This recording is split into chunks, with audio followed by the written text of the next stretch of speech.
Good evening, iRacing fans. Welcome to the virtual streets of Long Beach for tonight's Elite Racing League event, the RaceVerse Long Beach Grand Prix.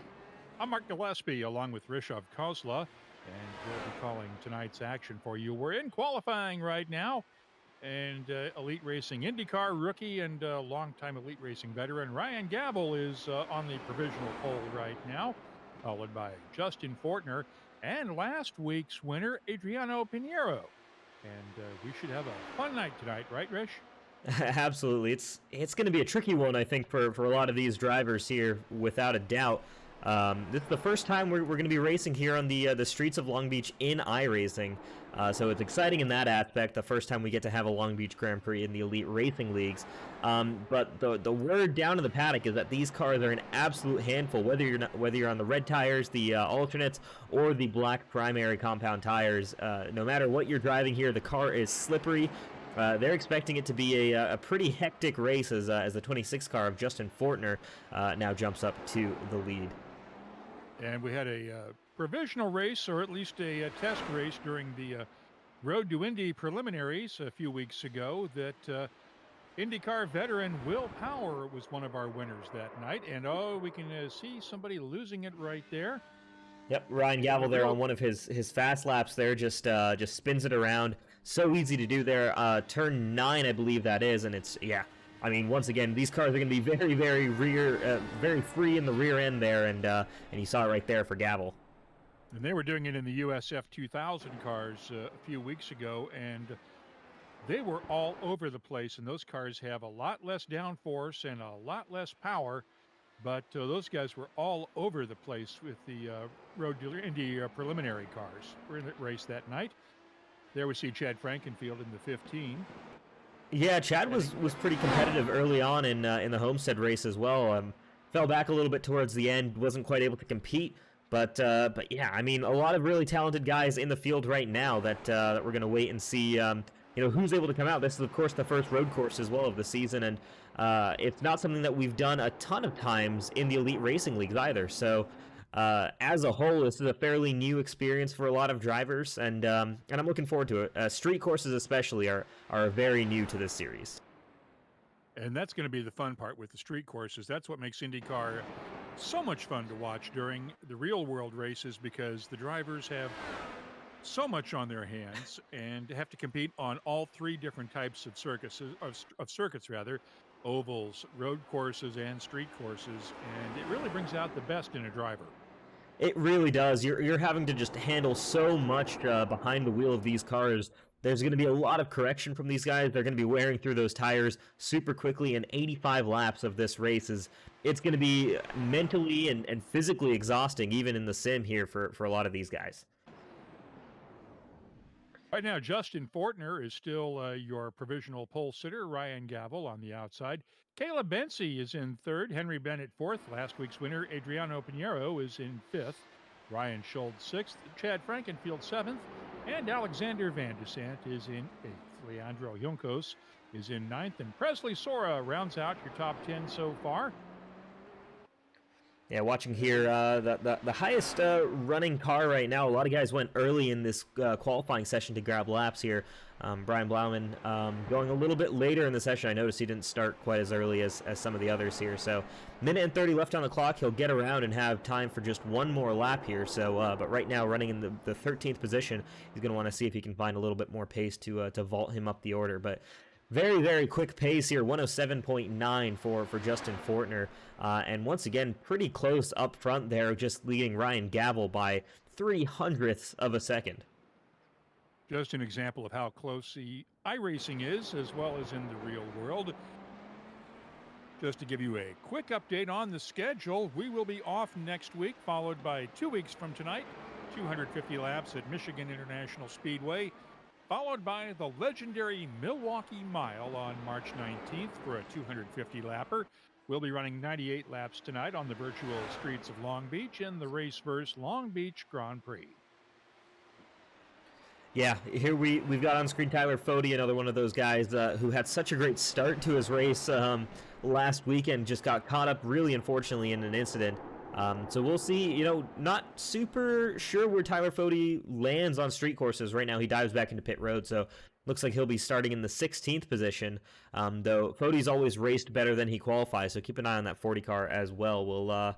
We'll take a look and see his progress. Back on track, you've got Eric Troiano in the 17th spot, but I don't think he's going to be able to make it around in time for another lap. So this looks to me right now that we've probably got our grid set and ready to go. So we'll have last couple of cars cross the line and finish off qualifying, and then get the grid set for our I think it's 85 lap feature race. And we should point out that Fode is only in his second race in the IndyCar Series here in the Elite Racing League, and his first one on a street course. So he is going to be fun to watch tonight. Yeah, he absolutely will be super fun to watch tonight. There's going to be a lot of guys who are going to be fun to watch tonight, but really the thing you're worried about right now starting this race is, first of all, what tires are you choosing? These guys have 2 sets of tires that they have to run this race. Everyone has to run at least 1 lap on both the reds and the black sidewall tires.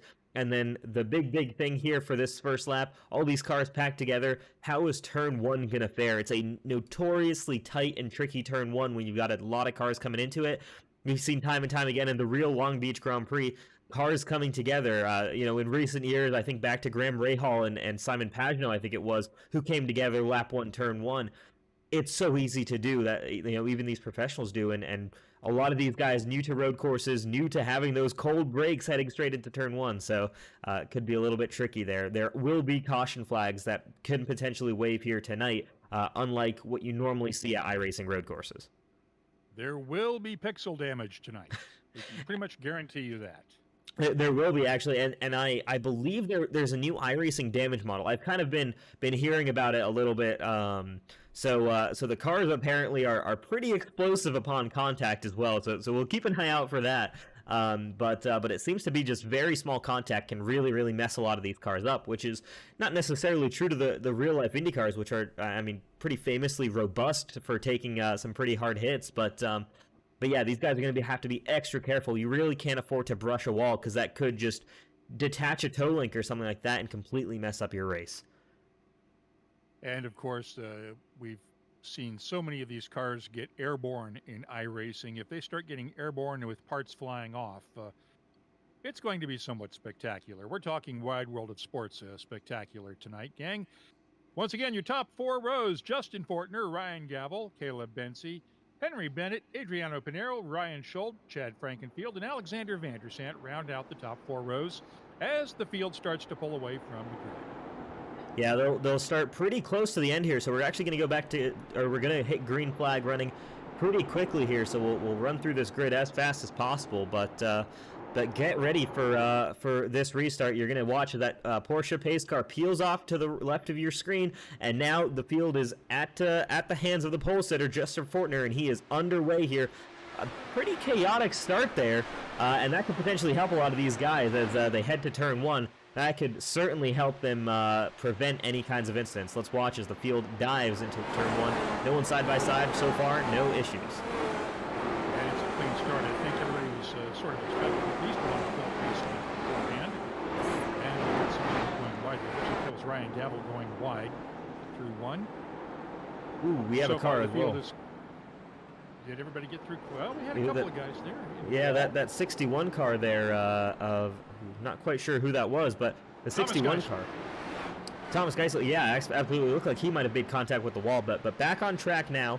As we get back underway, we've got this little scrap going on for 6th position with Ryan Schultz leading, Chad Frankenfield leading, Alexander Vandersant up front. Justin Fortner has kind of checked out a little bit, about 7.5 tenths of a second ahead of second place Ryan Gavel. Really, for these guys, is going to be just settling into a rhythm. It's expected to be a 3-stop race here tonight with the fuel runs, so there's a lot of opportunities to make up time. You really don't want to be making any kind of moves right here early on, because you will not win the race on lap 2 of 85. And we're on the lap 1 is complete now as they head down into turn 1, just at the end of Shoreline Drive. Justin Fortner still pulling out about a 7/10 of a second lead over Ryan Gavel. Chad Frankenfield with the move on Presley Sora by the looks of it. So good start there. Ooh, the Leonardo Juncos there. That car looked like he scraped the wall slightly, got away with it. But again, we've got to be very, very careful in terms of guys who might have gotten caught up in any kind of contact with the walls. We've already got a couple of cars towards the back of the field. I noticed Luis Gonzalez Nunez on pit road, as well as Joe McCattery. Both of those guys did not make it much further than that first lap, as they're both rolling down pit road already. Victor Del Porto as well on pit road, or just came off pit road. A lot of different cars here actually did not have the starts they were hoping for, as there seemed to be some chaos in the back. As there usually is on the streets of Long Beach in real life as well. Let's watch as Juncos makes that turn in the green and white car heading down Shoreline Drive. That was Alec Balvans. He was also involved in some incident early on, as timing and scoring just does a quick reset there. And there's that 61 car that we saw involved in that earlier turn 1 incident. Thomas Geisler, or excuse me, not Thomas Geisler. That was a different number. Excuse me. Getting used to all the liveries once again. It's still pretty close to the start of that season. There's too many new cars to learn. 61 is Geisler. We're looking at the 41 right now of A.J. Hobson. In the red and white car there. That's Frankenfield in the yellow and black car, following Leandro Juncos. Yes, sir. It looks like I'm just trying to see. I noticed a slow car on track, but appears to be everything is good now, as far as I can tell. Unfortunately, on this particular road course, our tracker data is not quite as accurate as it is at some other tracks. It's always a little bit hit or miss with the current system that we're using. Meanwhile, gaps are pretty spread out. There's not too many super close battles. You're noticing this one with Chad Frankenfield and Leonardo Juncos is the closest one on the track right now. Fortner has pulled out to a 1.5 second lead right now over Ryan Gavel, sorry about that. Yeah, good start there for Fortner. Ryan Gavel, again, just needs to settle into a pace. If we're talking, stock cars on road courses, Ryan Gavel is one of the best that we've got in the Cup Series, in the Xfinity Series, the Truck Series. This seems like it's his debut run in IndyCars as far as I can tell, so it's a new experience. It's a different car. You're dealing with a lot more grip than you're probably used to in the Cup car. So he's just got to get to grips. Already showed great pace in qualifying. Can back that up with a good run in the race, but just find some long-term speed and then work slowly back towards that 26 car Justin Fortner. A good start from Ryan Gavel still, despite being 1.5 seconds back right now. Thanks for joining us tonight on YouTube and the Elite Racing channel for the Elite Racing League's RaceVerse Long Beach Grand Prix. I'm Mark Gillespie along with Risha Khosla in the broadcast booth tonight as the pack comes down through the hairpin, heading back down Shoreline Drive and the start-finish line. We're starting lap number 6 of 85.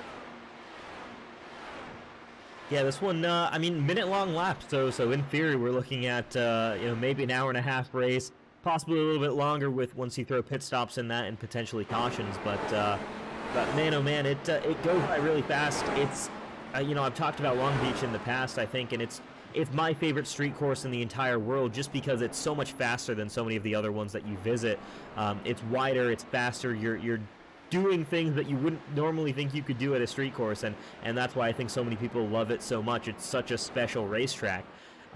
You go from the narrowness of going around the fountain to these wide back straightaways here.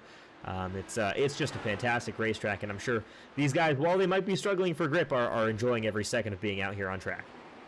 This is the track Monaco wishes it could be. If they had designed Monaco about 30 years later, Long Beach is what they would have tried to come up with. Absolutely, Monaco is just too tight, too twisty. A little bit of trouble there. Yeah, that was Presley Sora there, defending from Brian Blauman, Chris Wilhite, and Robert Garcia here. We got this nice little train of 4 cars in a battle, but Sora holds on and is still defending nicely from Blauman. Another thing that we're not necessarily used to, as Brian Blauman looks to the inside at turn 1 for the move and is going to get by Presley Sora for the 9th position. We've got push to pass in this race, and I believe the way it works is the guys have 10 different instances where they're allowed to use it. So it's kind of like the old push-to-pass system, rather than the one I think that they currently have in place, where you have a fixed number of seconds that you can deploy in any particular amount at any particular point. This previous system, I think it was about 10 seconds of deployment, and once you started it, you had 10 straight seconds of deployment, and you have that 10 times throughout the race. So up front, nobody inside that top 6 has used it yet, but once you get back to Leandro Juncos, Chad Frankenfield, they've both used one. Brian Blauman right now with the lowest I'm seeing with 8 P2 push-to-passes left. And it's going to be interesting if someone has a netcode issue in the middle of push-to-pass. Yeah, it's pushing to disappear. It could be very, very interesting for sure. I mean, yeah, there have been some issues.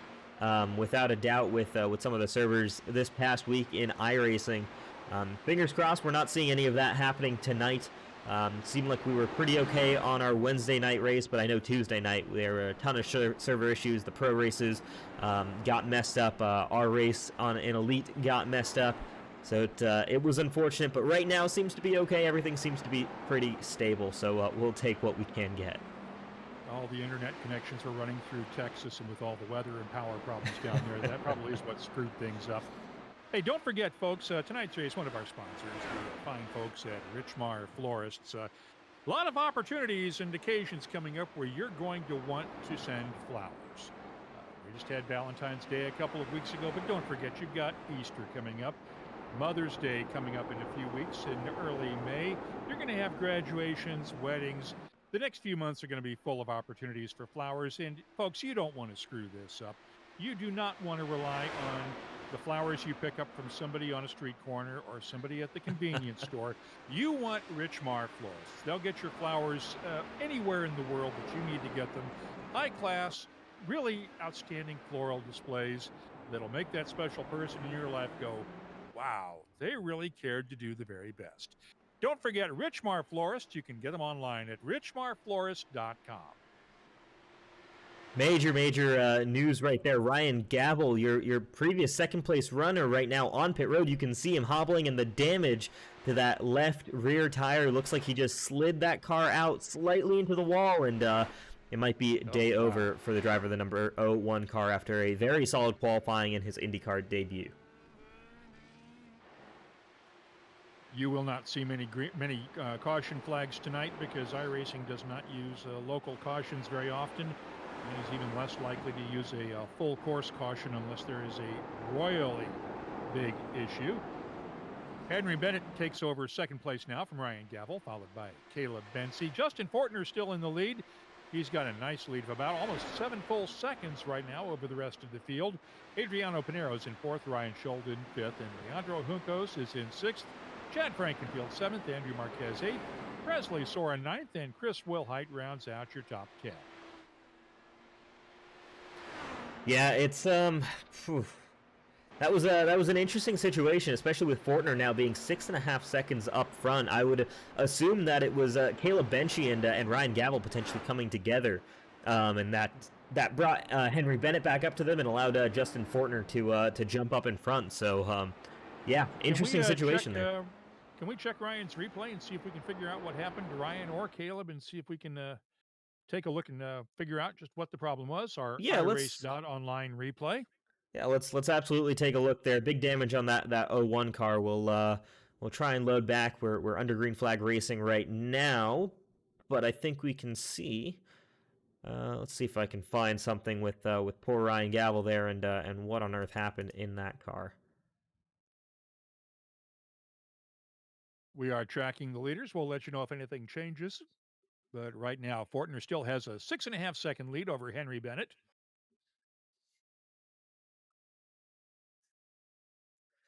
All right, so here we go. Found it.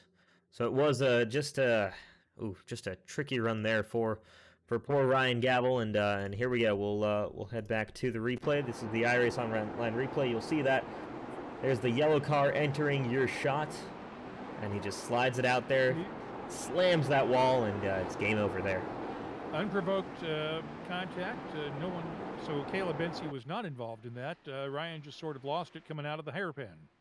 Yeah, just again, it's so easy to lose the rear end there, and that hairpin especially. I mean, first gear corner, you're really just trying to manage the power. It's one of the slowest corners, not just at this racetrack, but in all of IndyCar that at all the tracks that they go to. Oh, as we've got a car spinning around. Looks like that was. Who was that? Could that have been Tyler Fode? Oh, could it have been? Possibly. That may have been Tyler Fode. Like the delivery does definitely look like Fode. We'll go back to the iRace Online replay and see, was that the 40 car? Did Tyler Fode just loop it there? And he did. I can confirm that. We'll head back to the replay, show you guys what happened. Here we go. This is the 40 car. Tyler Fode just loses it on the exit there. Thankfully, nobody gets hit. A little bit of a bump there to the rear wing, but Tyler Fode then able to run all right and get it back up and running, and he's still on track right now. And props to Adriano. Ooh, again, around Tyler Fode, so he might have burned through those rear tires. They might be done.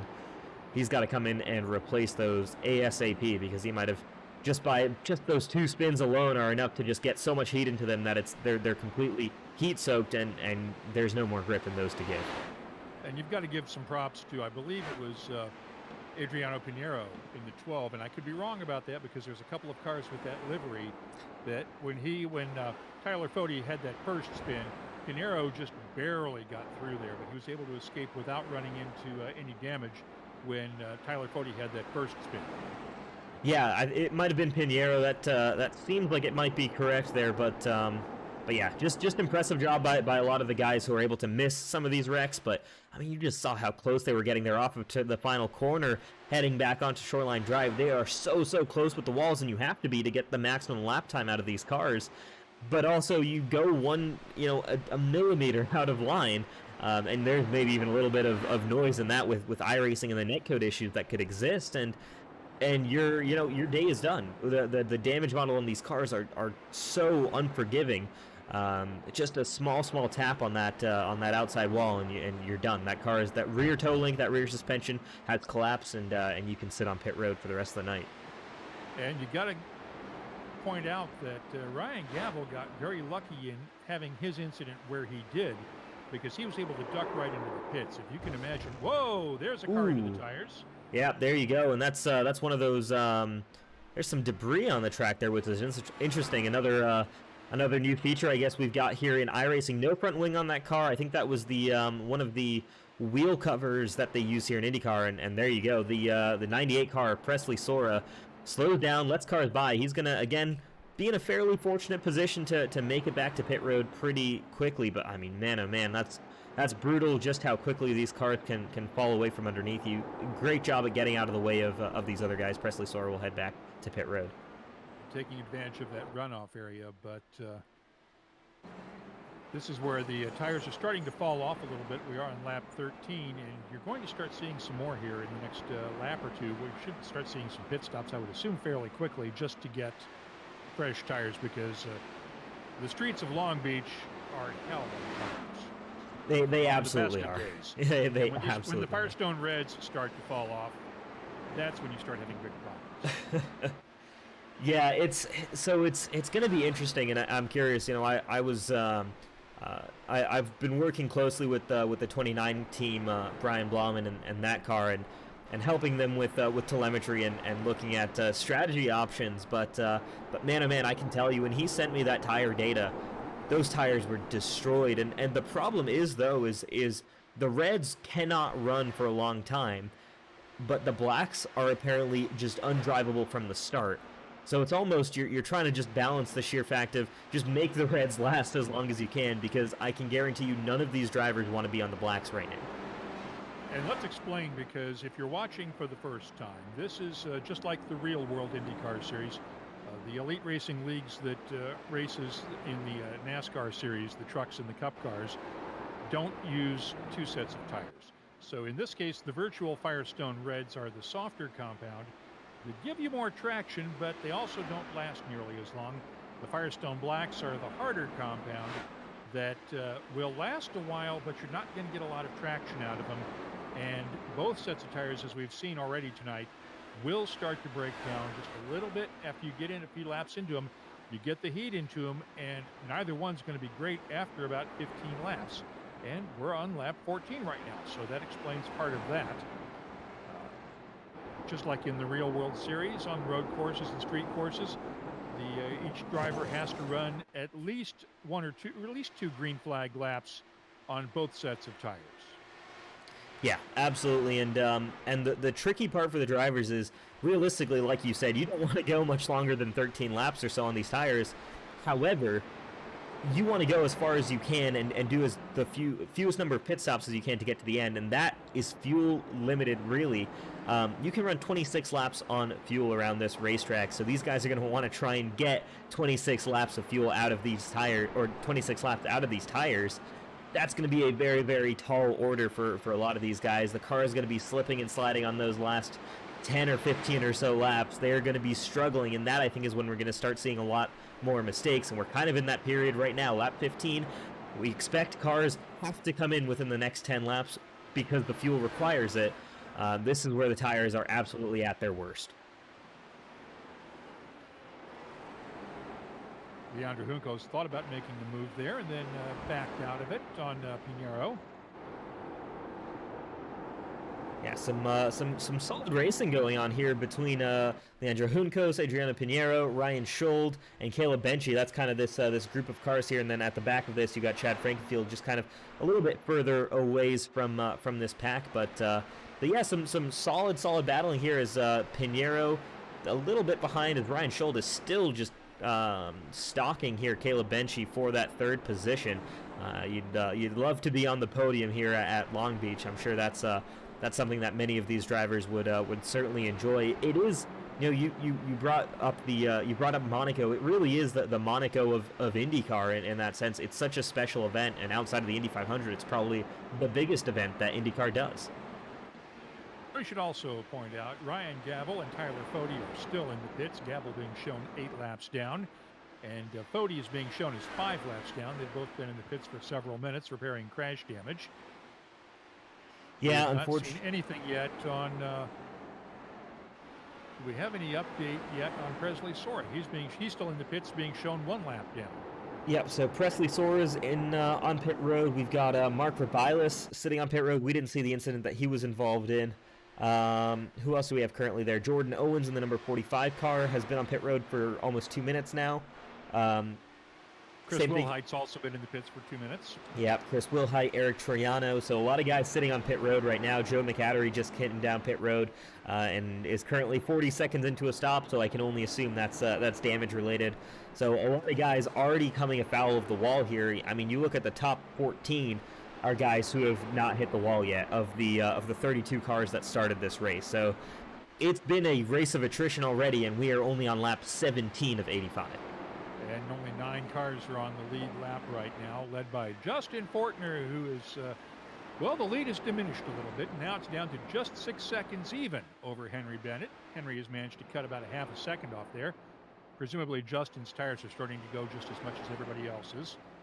Although you're not being pressured out in front, you've got a clean track, there's nothing to worry about. Exactly, yeah. I mean, for Justin Fortner, Henry Bennett, those guys should have great ability to... Oh, as we've got someone spinning around back there. Who was that? Was that Caleb Benchy? No, it was not. There was a bright yellow car. I believe that was Jared Rexing. There we go. The number 10 Nesquik car of Jared Rexing spins it around in turn 11. We've seen that incident a number of times already tonight, and he gets it rolling again. Doesn't look like he's gotten any damage. He gives it a little shake there of the steering wheel to make sure everything's back in line, and he's back underway. But man, oh man, so difficult to control the rear end on these cars. A lot of guys are struggling here tonight. Let's get a view of his in-car and see if he's having any issues with his steering. Absolutely. Let's take a look, and here we go. This is what it looks like on board around the streets of Long Beach. You can see, we talk on the ovals about just how smooth some of these drivers are that are really fast. We've got a car around. That was the 09 of Mark Rabilis around in coming out of that corner. He's out of the racing line though right now. We'll stay on board with Jared Rexing for the time being, but this is a little bit of the slightly, I don't want to say easier part of the racetrack, but it's a lot of 90-degree corners. I'm curious to see at the end of this straightaways where things really start getting very, very tricky on those rears especially. So let's take a look at the inputs from Jared Rexing.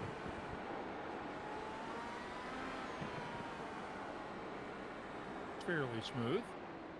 Yeah, actually, impressively smooth here from Rexing. There will definitely be no, great job at controlling the wheel spin there. Maybe just a little bit more cautious on that time around. But Jared Rexing doing okay on that lap there. Not a ton of overcorrections. That's what you want ultimately. But man, these cars can be very tricky to handle. The bumps of this racetrack. The cars can be pretty easily unsettled. Ooh, who is that around? That's Chad Frankenfield of the number 15 car, I believe. Oh, and the nose is loose. And the caution flag is out. He's got a wiggly nose, and we have our first full course caution of the night.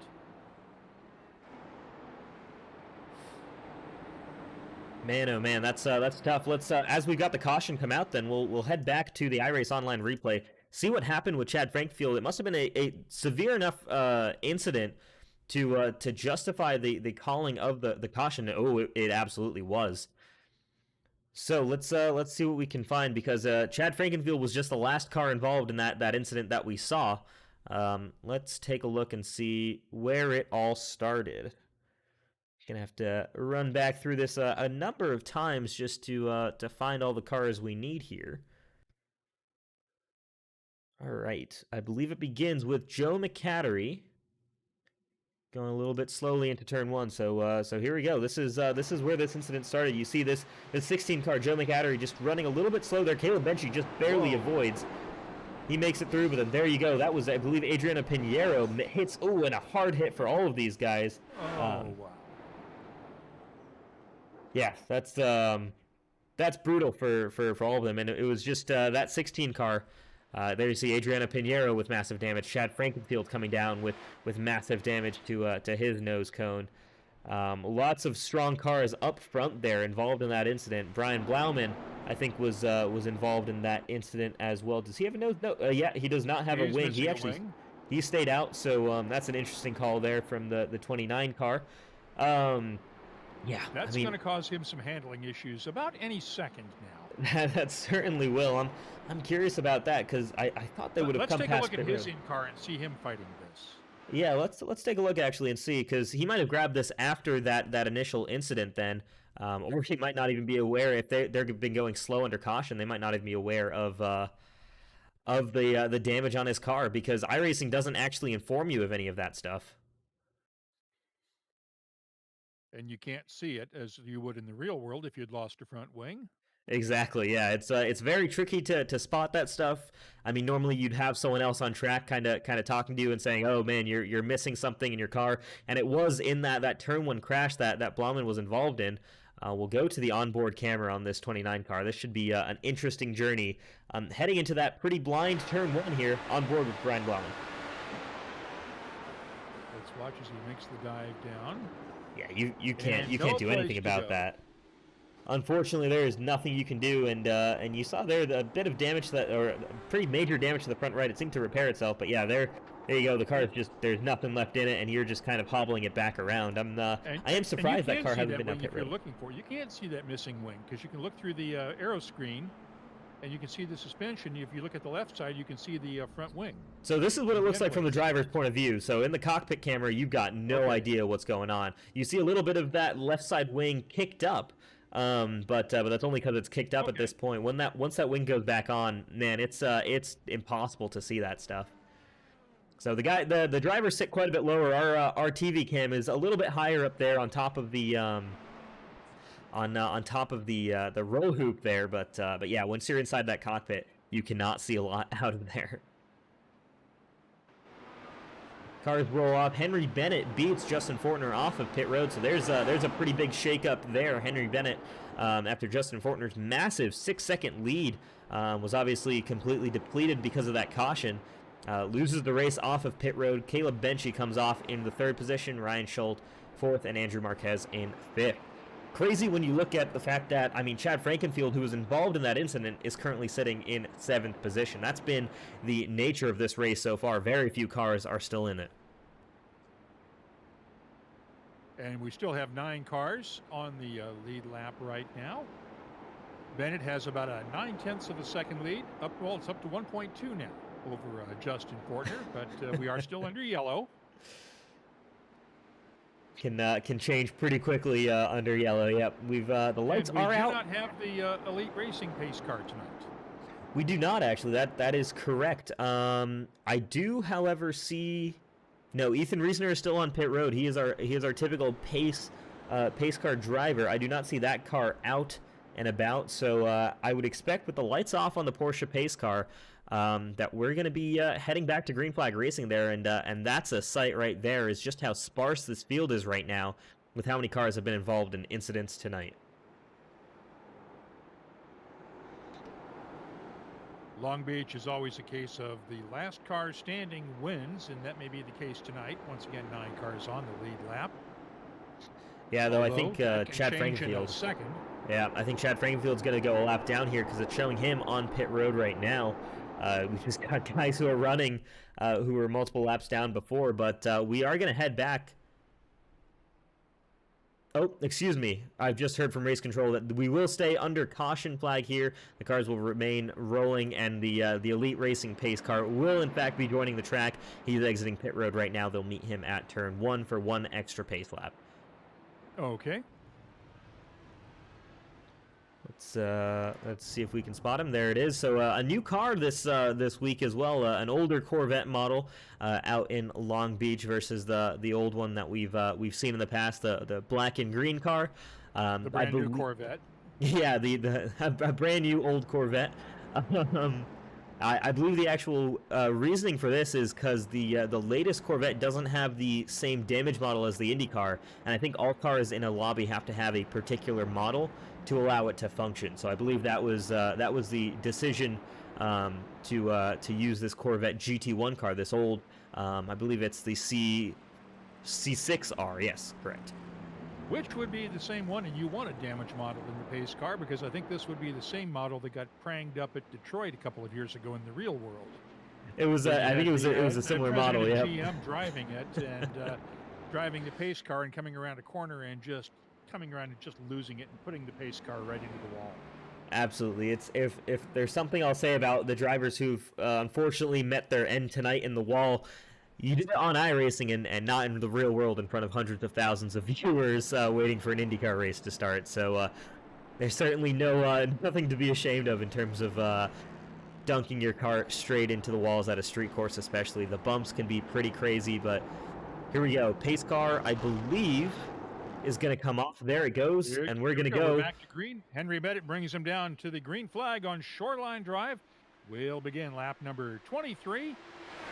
Followed by Justin Fortner, Caleb Bency, Ryan Scholl, Andrew Marquez, Alexander Vandersant, Jared Rexing, and Tom Holland, your top 8. Chad Frankenfield 1 lap down in 9th. 8 cars on the lead lap as they head down into 1.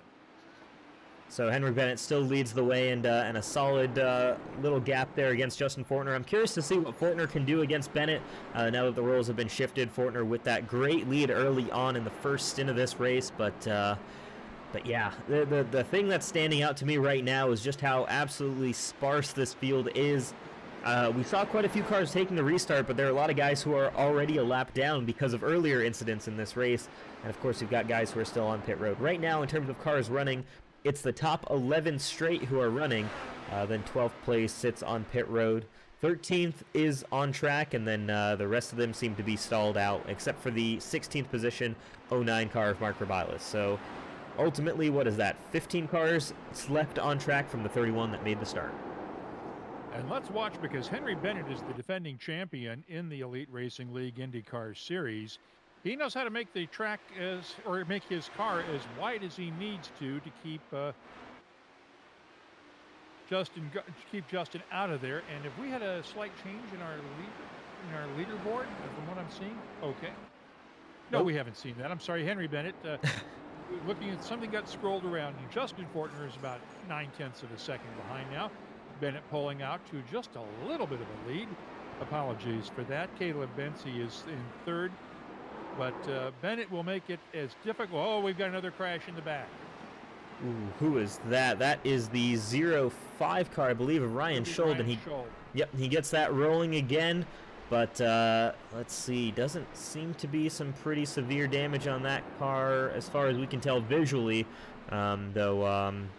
Yeah, this has been a tricky one. Ryan Scholl was one of the guys who I mean, I want to knock on wood here if I can find some, but he hadn't crashed his car quite yet. He hadn't been down pit road for damage repair. He had come down for a scheduled stop, but nothing quite more than that. But yeah, man, oh man, a spin around there for Ryan Schold, and he's back running still in the 7th position. But yeah, for the 13 cars who are still in the lead lap, or excuse me, 11 cars who are 8 cars on the lead lap. That's not the position you'd like to be in. A.J. Hobson coming down, trying to make a bit of a move on Victor Del Porto. Backs out heading into turn 1. We're still watching Ryan Schold looking for signs of damage. It looks like that right front wing got pranged up a little bit, but not enough to cause any downforce issues yet. Yeah, seems to be fine right now. He's still able to attack here. This car in front, that's A.J. Hobson in the 41, though he is a lap down. A.J. Hobson just trying to hang on for everything that he can right now. Just try and stay one lap down. Maybe get a wave around if possible. But we've got damage there for Schold. And yeah, Schold just got rear-ended. The car right behind him was Tom Holland, I believe, in the 31. I think Holland got him. Let's take a look and see if Schold ends up coming down pit road now. That could be pretty severe damage. That front nose, I couldn't tell if that was a little bit crooked. Schold does stay out, though. We do have, I think that was Tom Holland, or not Tom Holland, excuse me. I think that was Chad Frankenfield actually, who was multiple laps down, who just came down pit road, and it was. So that 15 car is still with a lot of damage to repair. He's just trying to keep laps running on that thing. Be one of the cars who's still able to keep it out on track. I mean, here you see, we'll watch as Frankenfield goes down pit road, but just a graveyard of Indy cars that are currently. Let's see if we can see from Chad's replay, see if we can see what happened on that one. Well, Chad was involved in that crash that brought out the caution, so he's been driving around a fairly crippled car for the last couple of laps. He ran right into the back end of Ryan Schold. Ah, yes, good point. Let's see what we can find there. Head back to the iRace Online replay. And yeah, let's take a look. We'll grab the onboard from Chad Frankenfield's point of view, driving on board the 15 car.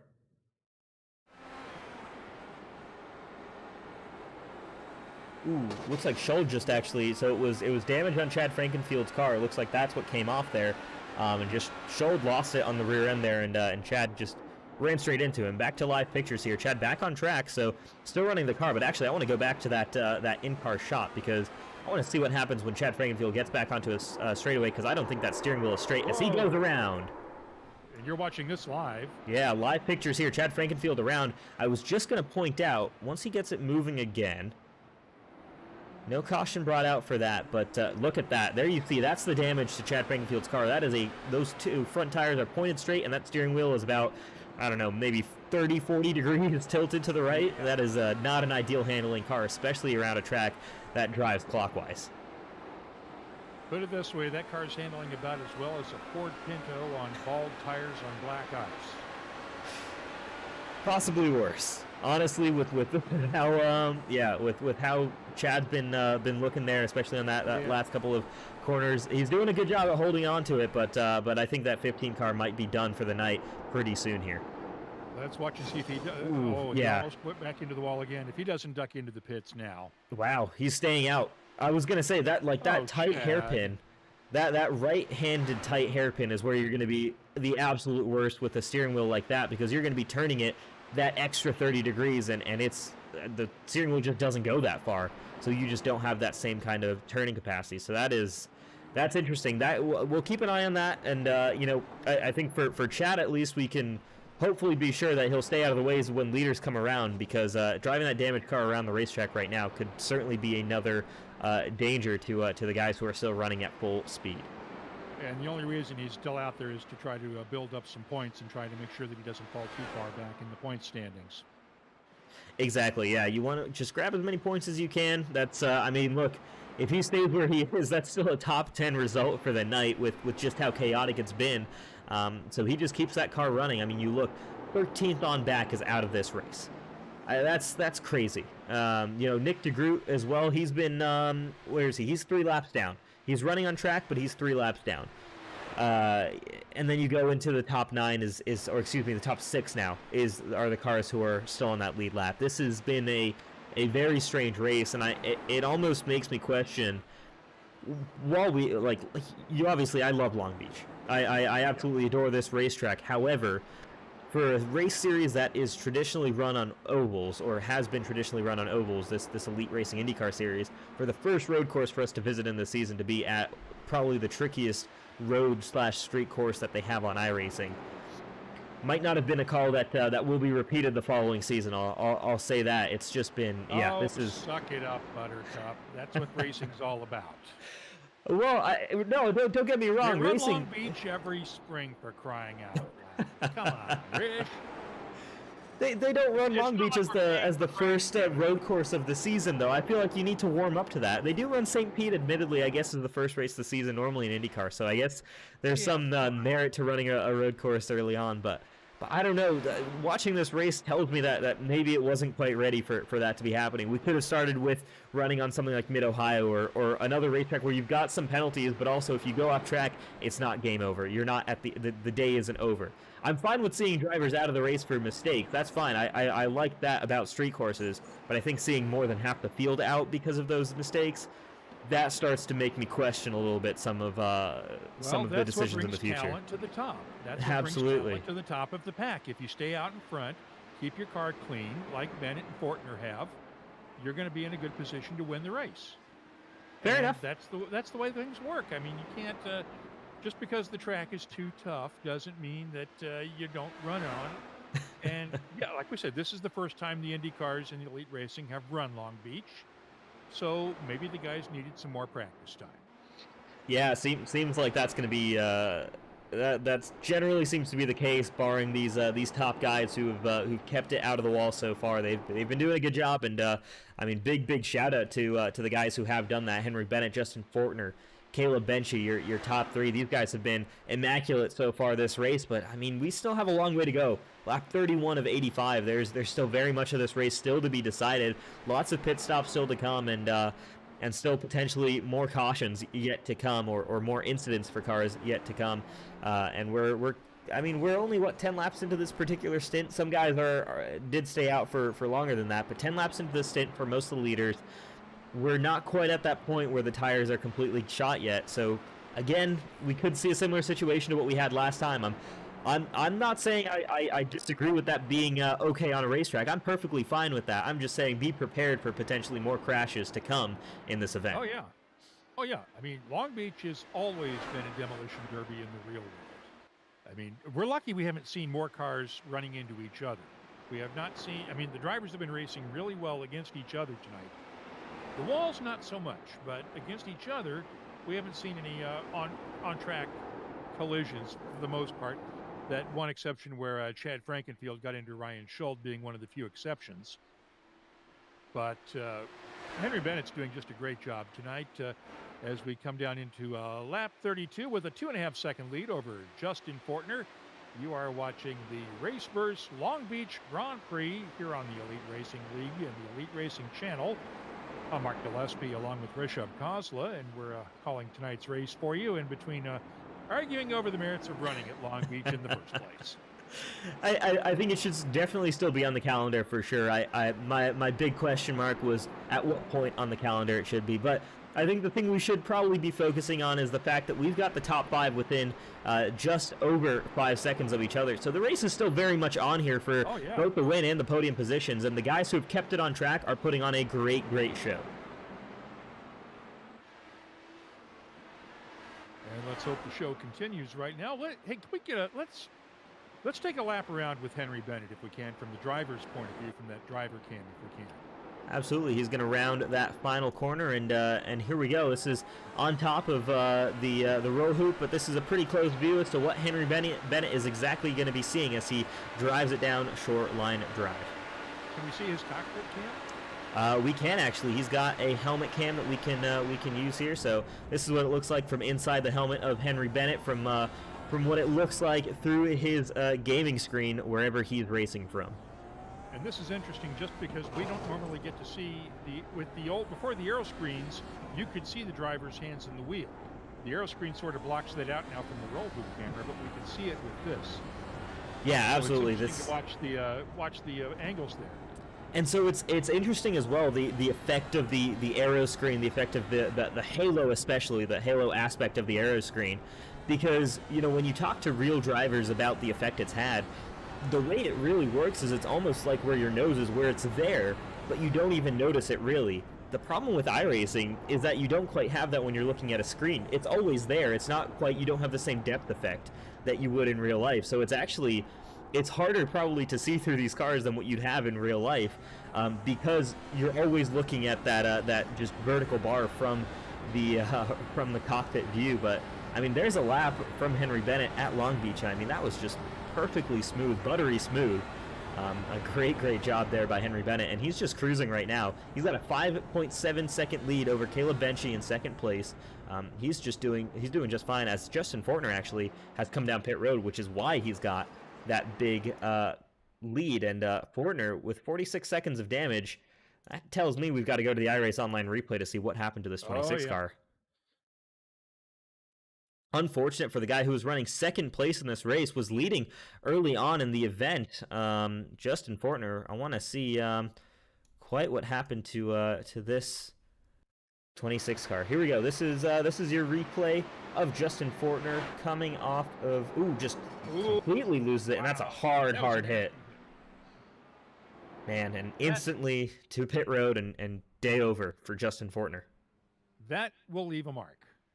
It absolutely will, yeah. Just, he could tell right there, I think, there was no attempt to bring that car back to pit road to try and repair it. You take that tow time and you kind of accepted the fact that that car is done for the day. There's no bringing that one back. So it is the RaceVerse Long Beach Grand Prix, and well, you've got two RaceVerse cars in the top four. Caleb Benchy and Alexander van der Sant both running second and fourth right now, those two RaceVerse liveried cars. So for RaceVerse, maybe this was all part of the grand scheme of things. Sponsor the event, get everyone else to crash out, see two of your cars running in the top four.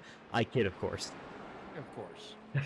Let's want to see if we can get him in here. Get who in here? Excuse me.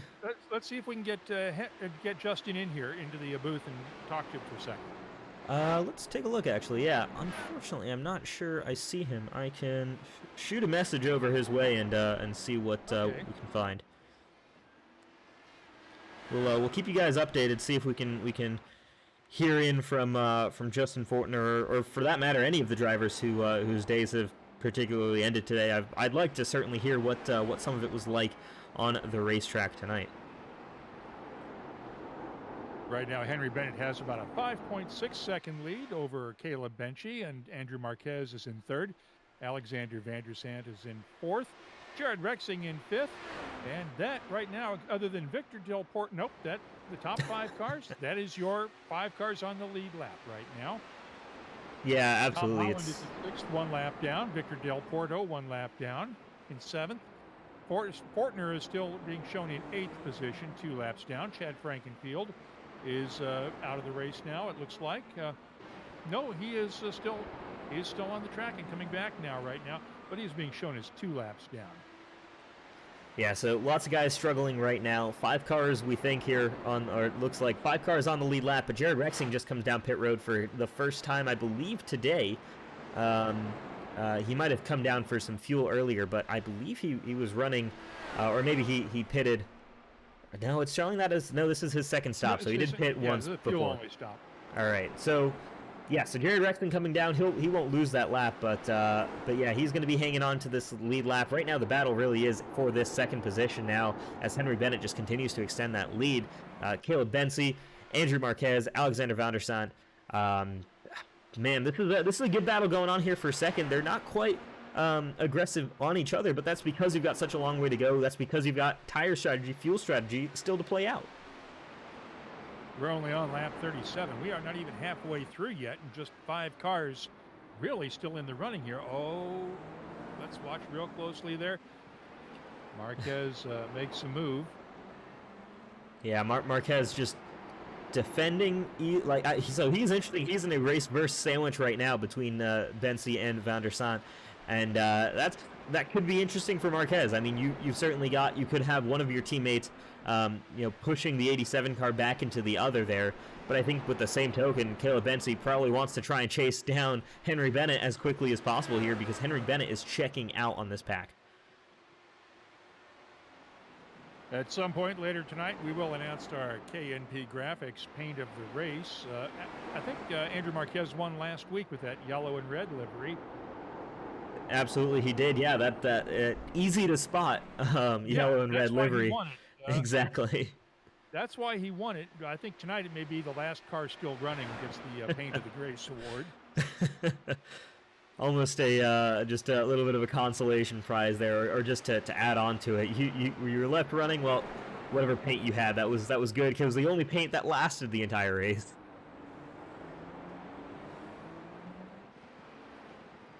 Marquez defending hard from Alexander Van der Sant right here. Van der Sant really strong in this first sector, but I think Marquez has been getting good exits off of some of the medium to slow speed corners, which is preventing Van der Sant from getting quite to his bumper and making the pass. Also looking at push to pass, Van der Sant has not used his yet. So he could be saving that up. This might be the moment for him to try that. If he gets a good run off onto this back straightaway, and he does, Van der Sant is on the button. He's going to try and make a move for the third position on Andrew Marquez, and here he goes. And he's not going to quite make it. Let's see if he gets... Nope. Marquez holds on. So Marquez still stays in front of Van der Sant. Van der Sant's going to try and see what he can do as they come back down Shoreline Drive. Caleb Bensi gets a little bit out of the draft there to prevent helping Andrew Marquez so far. But, yeah, he extends the gap a little bit. Not a great exit for Van der Sant, and he's going to have to rethink that once again. But great to see him. He was on the button. He got alongside, just didn't quite outbreak Andrew Marquez there at the very end. So good attempt for the move there, and good battle we've got going on here for third position. But yeah, man, crazy race so far. Henry Bennett's lead is up to 7.2 seconds now over Benchi and Marquez. Van der Sant is in the fourth place, and right now we're down to 4 cars on the lead lap. Yeah, this is pretty wild here. Tom Holland 1 lap down from the fourth place finisher Van der Sant. That's from the interval timing. If you look overall, yeah, there you go. Just 4 cars left. Chad Frankenfield, Jared Rexing actually looks like he might be done for the day. He's still running 8th position, but he's 3 laps down. So his race in the pits might be over. Yep, he's been in pit road for 3 minutes now. Nick DeGroot could pass him here within the next lap or so, as he is running. And he's the last car currently running just 4 laps down. And we have some guys who are still technically still in the race, even though they've been in the pits for 39 to 40 minutes at times. Yep, for sure. So right now, in terms of cars actually running on track, we have, as Chad Frankenfield comes down pit road, we'll see if that's also the end of his day. We have 8 cars currently running on the racetrack, but Chad Frankenfield, so far on pit road for 20 seconds, this might be the end of his day as well. We could be down to 7 cars here before we even get to the halfway point.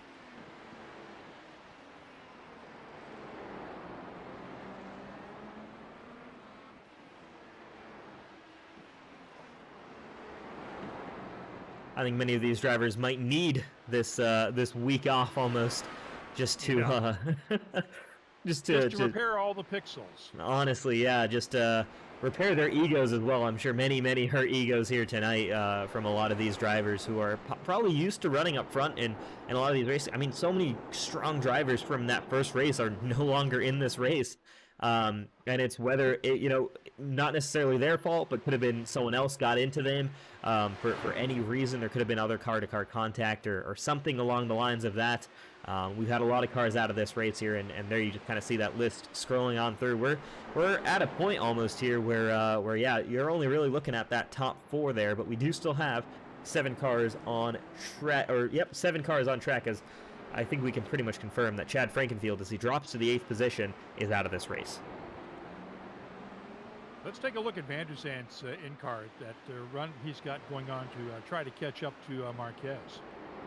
Absolutely. Here we go on board with Alexander Van der Sant, looking to see what he can do to get to Andrew Marquez. It's going to be if he can get an exit off of this corner. Not quite. I don't think we're going to see him on the button, and we're not.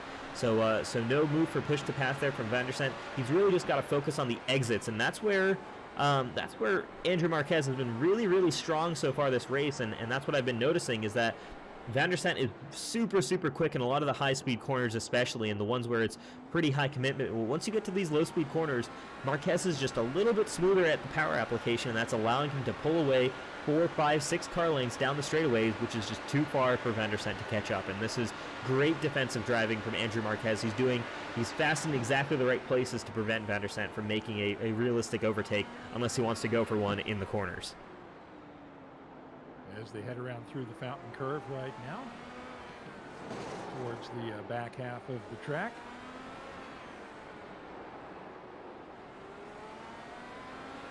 So yeah, it's all about what are the opportunities, like where are the places on track where Van der Sant can make a move realistically. Coming out of this next corner is obviously, I think, what he might see as his favorite location. He almost got it a few laps ago, but just quite missed it on the braking point.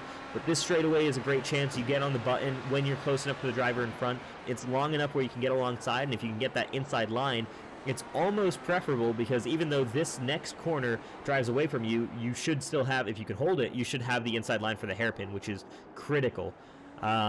Then, of course, if you can get a good exit, it's hard to get a pass done here on Shoreline Drive, I think, unless you get a fantastic exit off of the final corner, just because you're at such slow speeds, you're really just having to manage the wheel spin. You have to hope the guy in front of you makes a mistake.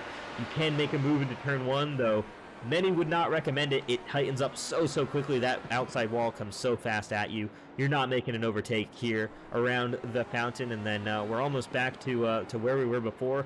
No overtakes here. These medium speed corners, it's a little bit narrow. There's just no real shots to go offline. This next corner that we're coming up to, possibly you have a chance, but again, it's so wide that you can probably run too wide and actually defend reasonably well, and we're back around to that same point on the back straightaway. As you've seen following the in-car camera with Alexander Van der Sant, there are not many passing zones around Long Beach. Not a ton, Los no. Angeles, typical LA traffic. What would you expect? Absolutely. I was gonna say I've never lived in LA, but I was gonna ask, are the number of crashes as much as you have in LA traffic? Well, we ought to have a helicopter overhead doing traffic reports tonight. I think we actually have a camera here called Chopper. There we go. We got a traffic copter. Perfect. That'll be following the cars around the racetrack now. Just give you the full LA experience here down Shoreline Drive. Well, if it was the full LA experience, we'd have a slow doing the same thing. But okay, that sort of dates me a little bit, but I'll go with that. Oh man, so we might be down to 6 cars now on the lead lap of this race, as the 31 car of Tom Holland is now on pit road and showing for longer now than 30 seconds. So Nick DeGroot, just by running around here, he's 4 laps down, but just by keeping that car on the track, whether it was just minor damage from earlier that took him down a few laps, but he's still out there, he's still running, and he's gaining positions, as actually Chad Frankenfield is exiting pit road. So that 15 car is back on track after 5 minutes on pit road. So here we go. Let's go for another shot. We've got 8 cars once again on the racetrack. Let's see how much fun this is going to be. Oh, wow. Okay. Van der Sant almost went a little bit too far. Yeah, you saw a little bit of a lock up there. I mean, 23 laps now on these tires. They're getting to a point where these guys should be coming down pit road any lap now, especially when you consider the fuel strategy. 26, maybe 27 laps with that caution in place. That's probably the maximum you can do on fuel on these cars, unless you're really fuel saving. And based on how these two have been driving, I'm going to assume neither of these drivers have been fuel saving tonight, or at least in this stint. So within the next 2 or 3 laps, expect all 3 of these cars and your leader, Henry Bennett, to be coming down pit road, which adds just another level of intrigue to this race, because Van der Sant could certainly come off in front of Marquez if he gets a good pit stop. So there will be a race happening there as well. It might even be fun to see if Victor Del Porto can get his lap back and get on the lead lap. Absolutely, yeah, that'd be great for Victor. We could get 5 cars on the lead lap there. Victor, where is he on track right now? So he's just exiting the final corner, but I think he's about to go 2 laps down here, as that is the looming #1 car of Henry Bennett right behind him. So whether he's just gained a lap back or whether he's about to lose one to the leader, I'm a little bit unsure about. But he's about to lose one. Yeah, so not ideal there for Victor Del Porto, as yeah, he might go 2 laps down here, and even when these guys come in and pit, it'll still be 1 lap down. Andrew Marquez, there you go, your first driver down on pit road. This is what we'd assume to be a scheduled pit stop. We'll keep track of the time he spent on pit road, but now the race has started here. So for Vandersent, he now needs to get the lap of his life in here and respond instantly on this next lap to pit in. Marquez going for that undercut that's so famous on these road courses. And Marquez, that was a 9-second pit stop. He's back out on track. He's running. The race is on for 3rd position between Vandersent and Andrew Marquez. Can Andrew Marquez even jump Caleb Bency if he gets a good enough undercut here? That's certainly a possibility. We know these tires degrade like crazy. Let's watch as Vandersent heads back around through the hairpin now. So let's see. These are the 2 RaceVerse cars. Bency stays out. Vandersent stays out. So they're both going around for another lap here. So interesting call there. They're not at all phased about that move by Andrew Marquez. They're just going to stay out, run that tank dry, and then pit in for the next lap after that. Still going to have to be 1 more stop after this one for these guys, because you won't be able to make it as we're just past the halfway point now in this race. Still some ways to go. And Bennett has still stayed out too. He's taking a chance as well. Yep, Bennett as well is staying out here, and I mean, there's no real harm. You almost want to run the car as close to empty as you can. You get that car, you run it as light as possible. The thing that scares me a little bit is just you're running more on those really worn tires. And you can see here, Caleb Bency is on the red tires. I'm going to assume Vandersent is as well, and there you saw just a brief glimpse of the red sidewall tires. So running 26 laps on these red sidewall tires, I'm pretty sure they get down to about 50% on the right front tire, which is pretty low in terms of wear. I guess high wear rate, but there's not much rubber left on those tires, so these guys are going to be struggling, especially with that front end. That explains the lockups we've been seeing. And there we go. Bency enters pits. Vandersent does not. Vandersent takes the lead of the race. One more, yeah. No, that's. Wait a second. I want to check this because it's showing that's the 21 of Benchy, not the 97 of Vandergriff. For Vandersent. Nope, that's Vandersent. The number 91, or 97 there, excuse me, of Alexander Vandersent is in 1st position. Benchy and Bennett. It looks like 21 on the nose. It looks like the 21 is on the nose of Benchy's 21 is on the nose of Vandersent's car. Potentially, yeah. I think 97, 21 could potentially look pretty similar there. That nose. You know, you were giving me a little bit of a rough time earlier on about my stuff about Long Beach. I'm going to give you a rough time here. I'm going to say that looks like a 97. Okay, I'm an old guy with reading glasses. Give me a break. I feel like I'm justified in doing on a really low res version of your monitor. For crying out loud. That's very fair. I've got it's funny because you've got the low res version of my second monitor. I've got it nice and clear on my main monitor here. I can see the pictures as now Vandersent dives into pit road. So he's the last car on pit road. Bennett beats Bency off of pit road. That's no surprise there. The question's going to be where did Bency come out in terms of Marquez? He came out 3 seconds up the road, so he's clear. Where is Vandersent going to come out? Looks like he should be all right with where these guys are on track. I mean, 42 seconds on pit road. Yeah, it's going to be close. We'll see, but I think Vandersent should be okay here. Here comes Bennett and Benchy. So, real question, here you go. Vandersent starts rolling. He's rolling. So let's take a look. So Henry Bennett is on pass. So Henry Bennett, we knew that was going to happen. Here comes Caleb Bency. There's no Alexander Vandersent. There is Alexander Vandersent on track. Ooh, this is going to be close into turn 1. Can Marquez make the undercut work? Not quite, but Alexander Vandersent, he does get ahead of... Oh, he does get ahead of Marquez, excuse me, but he's on cold tires. So we'll see how that fares and how quickly he can get those up to temperature. Andrew Marquez has 3-lap old tires now. They're well up to temperature. He's got pace in that car right now. We'll see, but the gap might be enough here, and Alexander Van der Sant gets the overcut done to get past Andrew Marquez.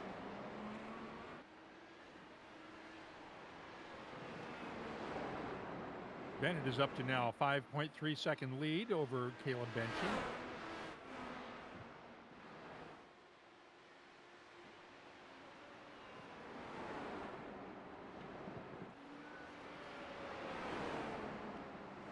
So there's just a second almost lead here between Van der Sant and Marquez, and now that Van der Sant has those fresher tires as well, he might at some point in the stint pull away as well, as it already seems like he's starting to do. He might have been held back a little bit by the 87 car of Andrew Marquez. He's now going to try and chase down his teammate Caleb Benchy. So meanwhile, on track, 8 cars. I can confirm we have a new high in the past few laps of 8 cars. Chad Frankenfield, Nick DeGroot, Tom Holland, and Victor Del Porto are the cars that are a lap down. Your top 4 that we've been talking about here so far tonight: Henry Bennett, Caleb Benchy. One lap down. All right, at least one down. Excuse me. Yeah, we've got Del Porto 1 lap down, Holland 3 laps down, DeGroot 4 laps down, and Frankenfield 6 laps down. Yeah, quite a few cars still sitting on pit road. It's been an eventful night for sure. I think some guys may have just gotten up and gone to get something to drink and forgotten they're still in the pits and being clocked. So, speaking to some drivers who reached out, actually, it's basically you just don't want to lose. I think drivers are a little bit unsure if you leave the lobby, if it drops your finishing position. So guys are still thinking points. You look at, I mean, heck, you look at Justin Fortner, Jared Rexing. They're out of this race, but they're right now running 9th and 10th effectively. So it's, I mean, man, it's, the points are going to end up mattering towards the end of it, and look back to this race for the guys, who was the last to crash? Fortner is not running. Okay, neither is Rexing. Neither is Rexing, yep. So the top 8 are cars still running. But he's in the pits. Yep. Nick DeGroot just hit pit road. He's now stationary. We'll see if that's a scheduled stop for the 89 car. It was a scheduled stop, so Nick DeGroot back out on track. We've got 8 cars rolling around this racetrack right now. 4, though, realistically with a shot to win, unless Victor Del Porto is able to pull off something pretty crazy here to get his lap back.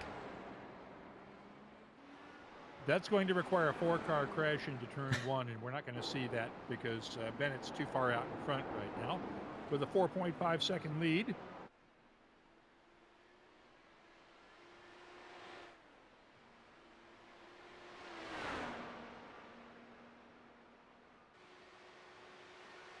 So gap is it's pretty spread out. I mean, yeah, there you see. I mean, Van der Sant really just pulling out away from Marquez as a whole. So yeah, you could definitely tell Van der Sant was held up a little bit maybe on that last stint by Andrew Marquez. He's now got that clear road in front of him. Not quite sure if he's closed in on his teammate Caleb Benchy up the road. It's still 2.5 seconds between the two of them, so not too much progress there. 4.5 seconds though between Benchy and Bennett. That gap has closed a little bit since before the pit cycles. Since they came out, though, we'll keep an eye out on that gap. But right now, not really too many cars close together on track. Everyone, when you've got just 8 cars rolling around the streets of Long Beach, everyone gets some space to themselves. They're practicing social distancing on the track today at Long Beach. Absolutely. Henry Bennett leads lap 52 of 85. Absolutely, and as we wait for some action to show up on track, we'll take you guys over to a quick ad break here from our 2 premier sponsors, Richmar Florist Racing and C2 Freight Resources. We'll shoot you over there, and we'll be back in a jiffy.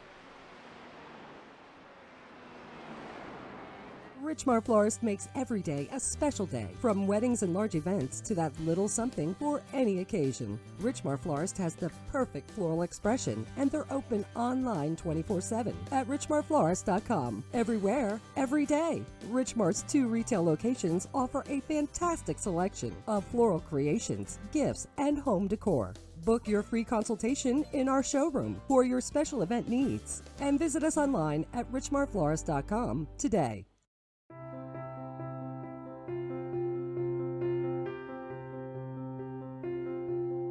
name is John Cunningham with C2 Freight Resources. We are a Hub Zone certified logistics company here in Houston, Alabama. We've been in business for over 20 years, working with the Department of Defense and the federal government, among many other customers. C2 is committed to truckload shipments along with less than truckload shipments across the United States, Canada, and Mexico. Our high level of service is what keeps our customers coming back year after year. Our industry-leading transportation management software, along with our tracking software, allow our customers to know where their shipments are at any time, any day. In closing, C2 Freight looks forward to earning your trust and business through actions day in and day out. We know if given the opportunity, you'll be pleased with our service and communication.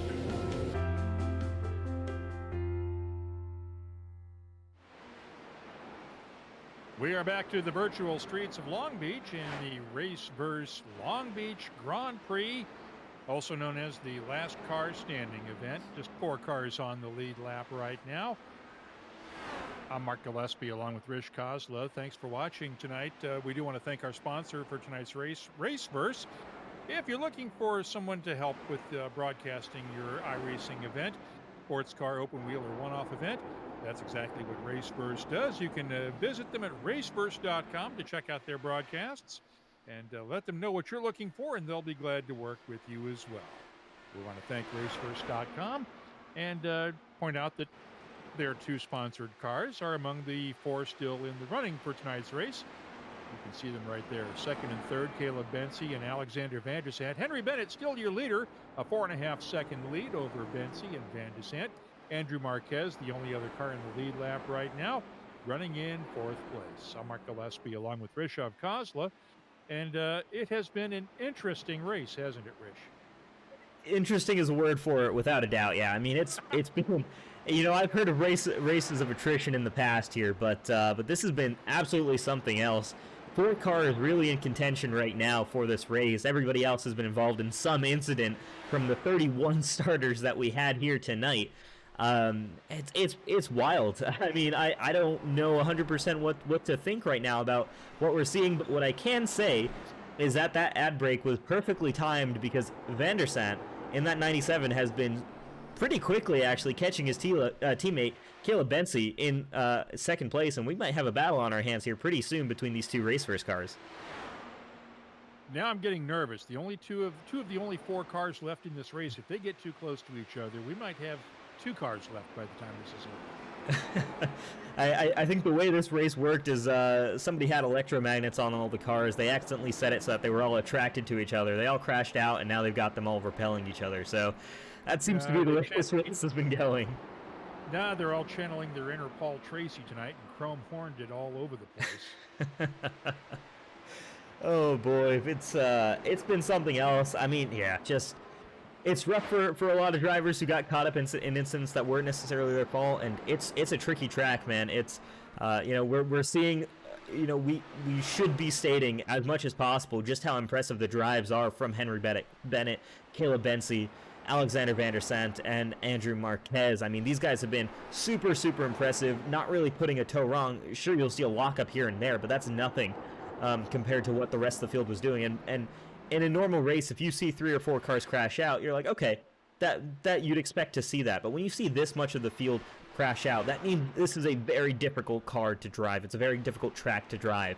And you need to give credit where credit is due to the guys who are making it work and still being aggressive despite the difficulties that they're facing. Let's take an in-car ride with Alexander Van der Sant as he chases Caleb Bensie around. Absolutely. Here we go. This is what it looks like chasing another car at Long Beach. We've seen it from Van der Sant before as he stopped Andrew Marquez earlier in this race in that previous stint. Now he's doing it to his teammate. He beat Marquez on pit strategy when he wasn't quite able to get past on pit road. Can he get past, or excuse me, wasn't quite able to get past on the racetrack? Can he get past his teammate, though, on the racetrack, where we do have one more stop left in this race? He's going to rely on that pit strategy and that great overcut that he pulled off last time around to beat his teammate. We're heading down into the hairpin now to jump onto Shoreline Drive and the start-finish line. We're probably about, I would say, I would guess about 15 laps away from the next round of pit stops. Most likely, yeah. I'd probably say I'd agree with that. 15 laps. We've got about 10 laps or so on this current set of tires.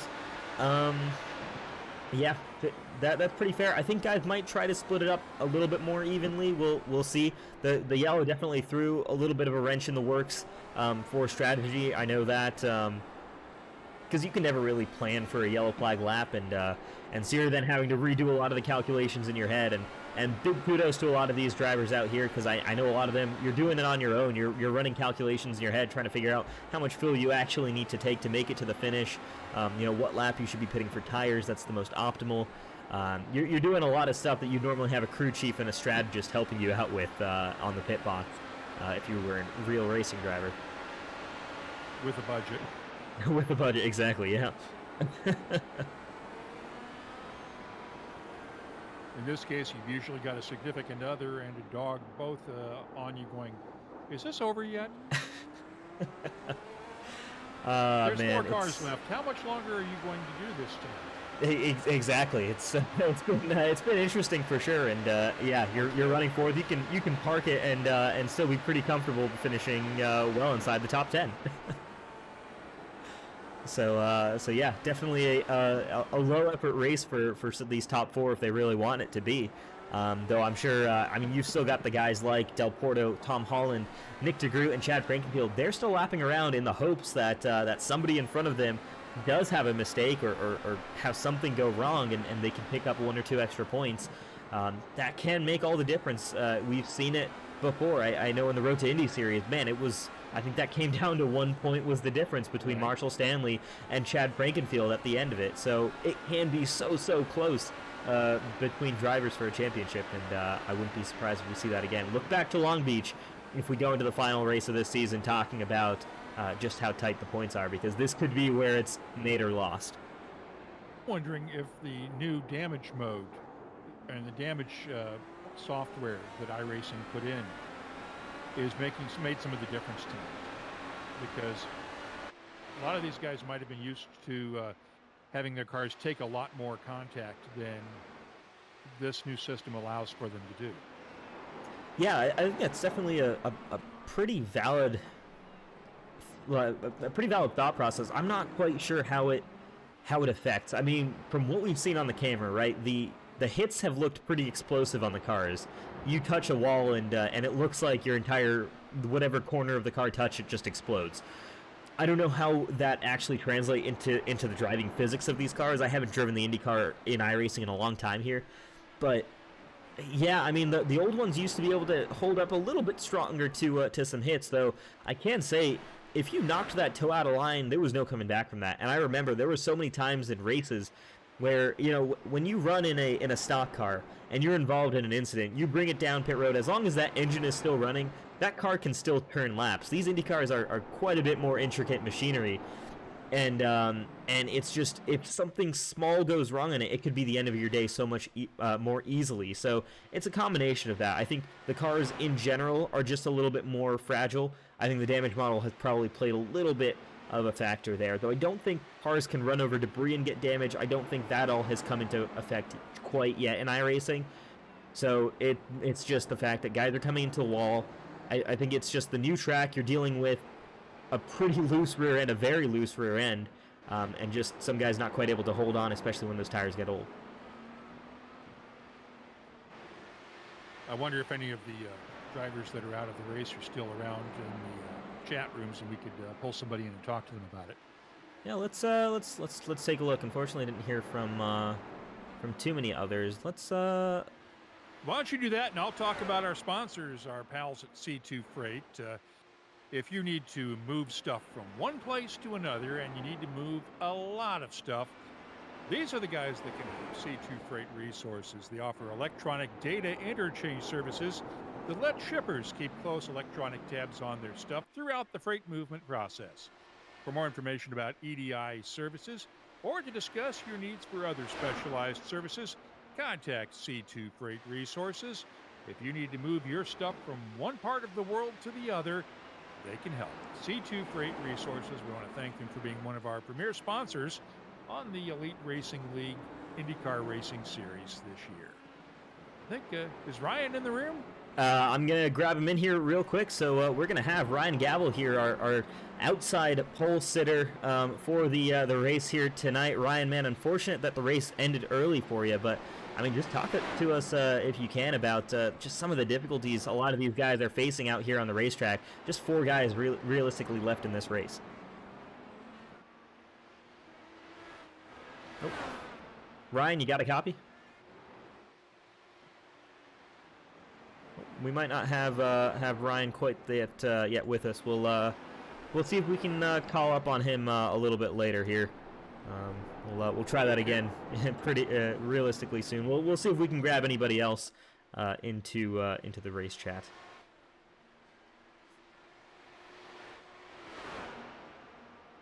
On lap 63 right now, no real change. Well, let me correct myself on that because the lead has shrunk a little bit. Bensi and Van de Sant running together have managed to eat into Henry Bennett's lead a little bit, down to 2.9 seconds. It had been up in the 5 and 6 second range a few laps earlier.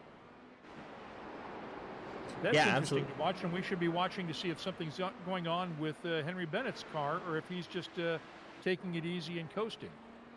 Yeah, I don't think there's anything quite wrong with his car. It's just, that last lap, he lost 0.2 of a second right there to Bensi.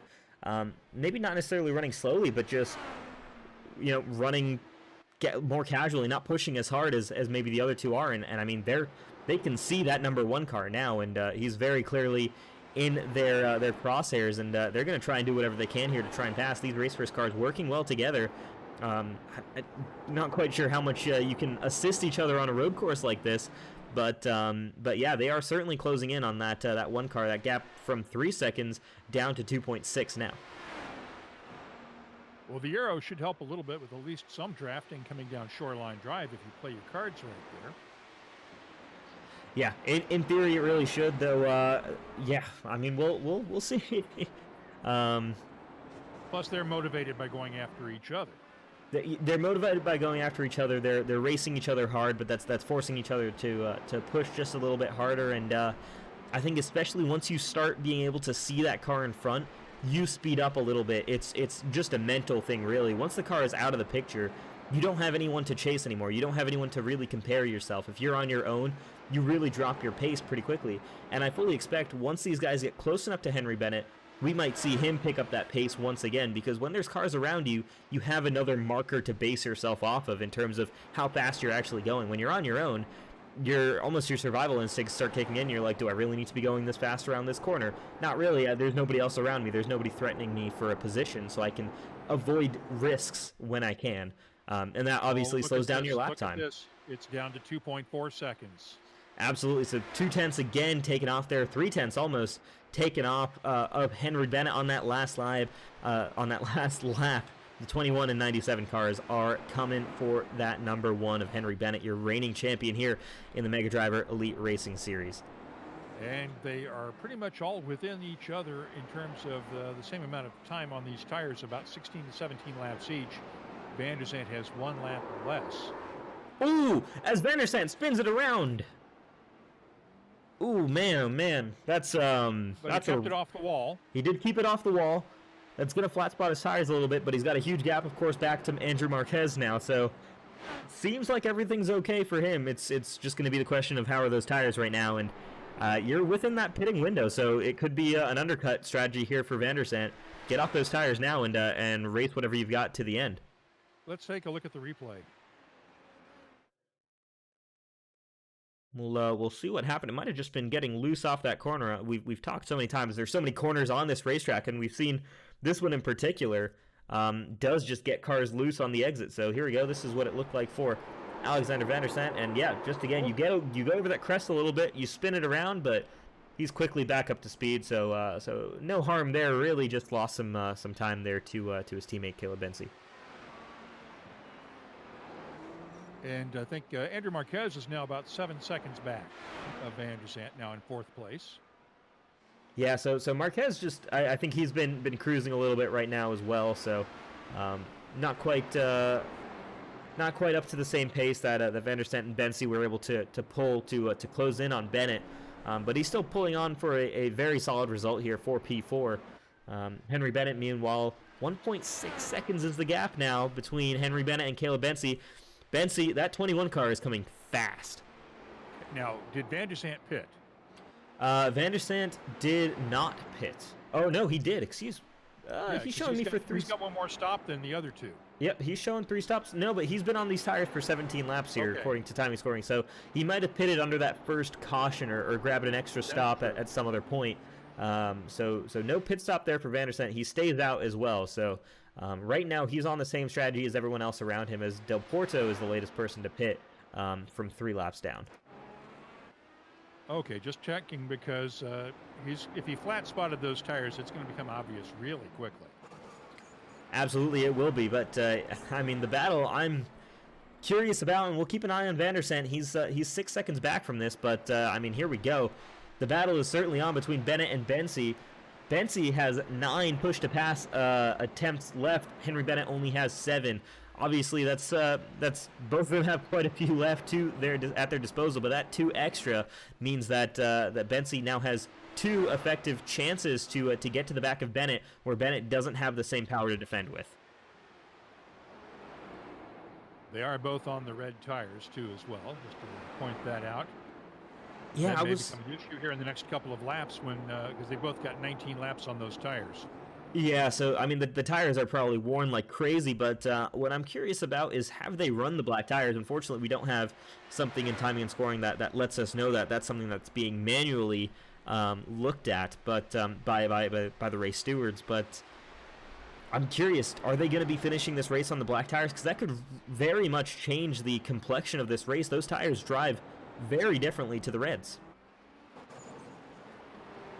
Do you have contact with race control? I believe I can get it. Let's see if I can find the race control chat and see what I can find about that.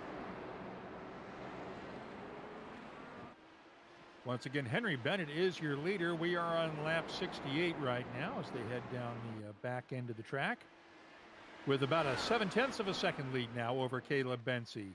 Alexander Van der Sant is 5.6 seconds back in third, but it's down to 0.6 of a second rather. The lead for Bennett. Let's watch. Oh, it's getting even closer. Coming off the hairpin. Locking up that inside tire again. We've seen him do that a number of times in this race. Maybe just honestly might even help rotate the car just a little bit, getting that inside locked up. He's on the button. He's using it. Bennett has used the button an extra couple of times here as well to defend. So he had that extra power boost. Both of them used push to pass there. No change in position. But look at Caleb Benzie, 0.4 of a second behind the leader. Henry Bennett brought it down from a 5-second lead.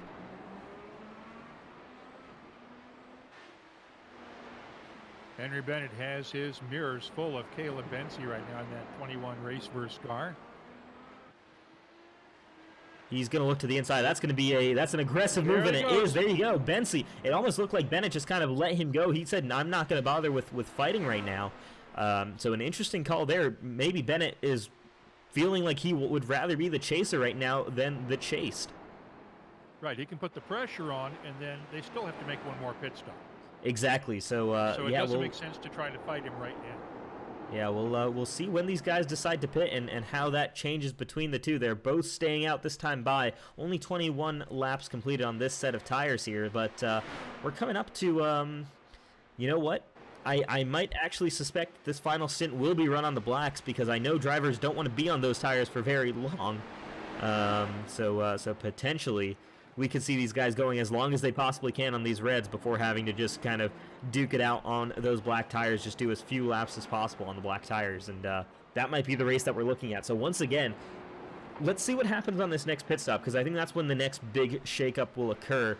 If they are going to be running the blacks to the end here, that makes a massive difference to the balance of the car. You're really working with a completely different handling car, and we could see the momentum swing back in another driver's favor. Andrew Marquez may wind up winning this. Absolutely. He's still with the way this race has gone. If you are on this lead lap, heck, if you're just one lap down, which I mean we don't have anyone just one lap down, but I'd say you're still in contention with just how crazy things have been here tonight at Long Beach. Once again, don't forget, we will be off next week while the drivers repair the damage to their cars and, in some cases, their egos after a rough night tonight. We'll return 2 weeks from tonight at Michigan for a 250-lapper on the 200-mile oval there. Once again, 7:30 East Coast time is your starting time. We're for qualifications, and we will start the race right after that. Here in the Mega Power 86, or Mega Driver 86 Elite Racing League IndyCar Series. Yeah, and Bensi is just absolutely checked out from Henry Bennett. Henry Bennett, I think, just struggling maybe with the rear end on that car there. Just not able to get the power down, not able to just maintain the speed that he'd like to, because Bensi has been pushing like crazy, and he's still got speed in his car. So an impressive run by that 21 car, and yeah, he's pulling away. He's got 2 seconds already of a lead, as Henry Bennett right now can just ride and wait for that next stop to hope that that the momentum swings back in his favor. Right, he doesn't need to push if he knows his back tires are shot. He does not want to put himself in a position of spinning and going even farther back. Absolutely. Let's watch and see for pit action right now. Nobody Nope, quite not this yet. time by. Yep. So the yep, we've got just trying to see what cars we've got still running here on this racetrack. The 87, that's Andrew Marquez. I believe he's just come down. Has he come down pit road? He is not. Oh, he did just come down pit road. So Marquez is the first one, like he was last time. He's the first one to make that call. He moves over to the. Let's see if we can grab what sidewall tires he's on. The black sidewalls. So there you go. He's finishing off the race on the black sidewall tires. Run those for as few laps as you can. That's the call for Andrew Marquez. He's the first car on those tires. He's quite some ways back, 51 seconds back from Van der Sant. So yeah, we'll see. He's going to have a tough time catching up for that third position. But again, we've seen these black tires make big differences in real life IndyCar racing. I'm expecting it to do a similar thing here tonight. We still have 8 cars on the track right now. Only 4 on the lead lap. Absolutely. We'll give a visit to some of our guys who are still running around this racetrack. Unfortunately, some ways down. 6 laps down here, the 15 car of Chad Frankenfield. Looks like it's in fairly good nick after the incidents it's been involved in. He's been down pit road 6 times tonight, so not been the ideal night for Frankenfield. He's fresh off pit road, though. Right in front of him, you see there the motorsport.com editor Nick DeGroot in the 89 car. That nice, iconic yellow car. Once again, you've got them nice and easy to spot there for Nick DeGroot. Also 6 laps down, Tom Holland, he's actually just hit pit road, and he might be game over for him because he's been down there for 40 seconds already. It could be a long repair as well, so we'll keep you updated. And then, of course, Victor Del Porto, who's been running around here. He was 1 lap down earlier. He's just gone 4 laps down to our leader. He's just been rolling around, though, and is looking like he's set for a top 5 finish here, assuming he just keeps that car on track. So a solid day for Victor Del Porto. And then Andrew Marquez in the 87 with Wawa sponsorship, that bright red and yellow livery. He was running very well until a spin earlier in the race and had some issues, but has managed to hold on to what should be a 4th place finish tonight, all things considered. Yeah, Van der Sant. Well, Bensi and Bennett, there you see on the ticker on the left, both of them down pit road at the same time as Van der Sant stays out. So this is the strategy call. Bennett, interestingly enough, doesn't want to go for an overcut or an undercut or change up the strategy. He's just pitting straight up head-to-head versus Caleb Bensi. Both cars switching from reds over to blacks, picking up brand new Firestone tires. Both away. And now the focus is taking over the lead of the race.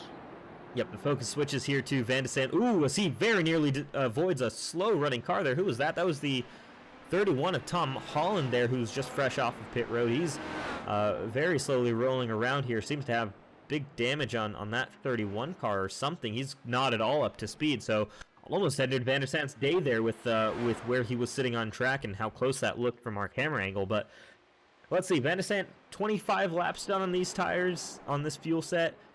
I mean, he can go one more if he can go one more if he wants to, but I mean, if I were him, I'd probably be bringing it down now, but depends on just how much you really hate those primary tires. But no, he's coming down pit road, and now the race begins. I mean, going further back for the race for the lead, Caleb Bensi, Henry Bennett. I mean, Bensi extending his lead right now, 2.3 seconds out in front of Bennett. I don't think that's shifting too much. And Van der Sant, I'll be shocked if he comes out ahead of these two after the spin that he suffered. Let's watch as Bensi comes around and heads for the hairpin, followed by Henry Bennett. Is Van der Sant away yet? Van der Sant on pit road is rolling, but he still has to wait until he's off the pit speed limiter. The camera unfortunately gets a little bit in the way there, so we're going to switch over to Bennett. But there you go, Bennett, Benchi, both easily by before Van der Sant is even off onto, there you go. Now he finally exits to turn one, so a big gap there. No advancement for Van der Sant, but Marquez could catch him too. Marquez could potentially catch him, but what did I mention about the tires potentially changing the complexion of this race? Look at that gap between Caleb Benchi and Henry Bennett. That's dropped a second in the last lap there. Not sure if that was a mistake from Bensi or what exactly. We'll see if that continues to shrink, but Henry Bennett might be a bigger fan of these black sidewall tires than Caleb Bensi. Could be, and it's also those tires take a little bit longer to warm up too. Absolutely, they do. So if you've got a way to put a lot more heat into your tires, that's certainly going to help you in this run. And you really don't have to worry too much about wearing through these tires.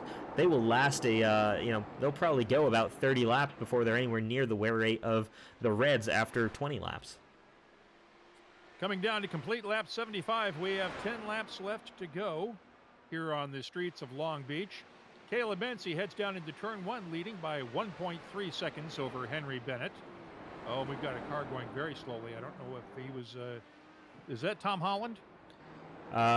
Potentially could be. Yep, it is. There you see that 31 car Tom Holland. So he slowly rolling around. Away. I think he is. He should be okay here. We'll take a look. Van der Sant behind Holland. Ooh, that's just slow on the racing line. That's not ideal. I'm sure race control might be having a word with him pretty soon there, because you can't be running around that far off the pace on the racetrack, especially for multiple laps. I mean, if you crashed out and you're just trying to bring it back to pit road, that's one thing. But if you know you've got a damaged car and you're just rolling it around for lap after lap, that's not going to be okay as far as race control should be concerned. Especially if you almost take the entire lead pack out at one point. Exactly. The gap, though, it did seem like maybe that was a one-time thing, because Bensi seems to have gotten temperature into his tires, and Henry Bennett has lost that second advantage that he had. It's back down to 2.2. I wonder if Bennett had problems getting around Holland as well. It could very well have been. That was in a very precarious position around the fountain, a narrow part of the racetrack. You really just can't make moves around cars at that point, so it could very well have been that Henry Bennett just got stuck behind that 31 car and just had to wait until he could finally get by.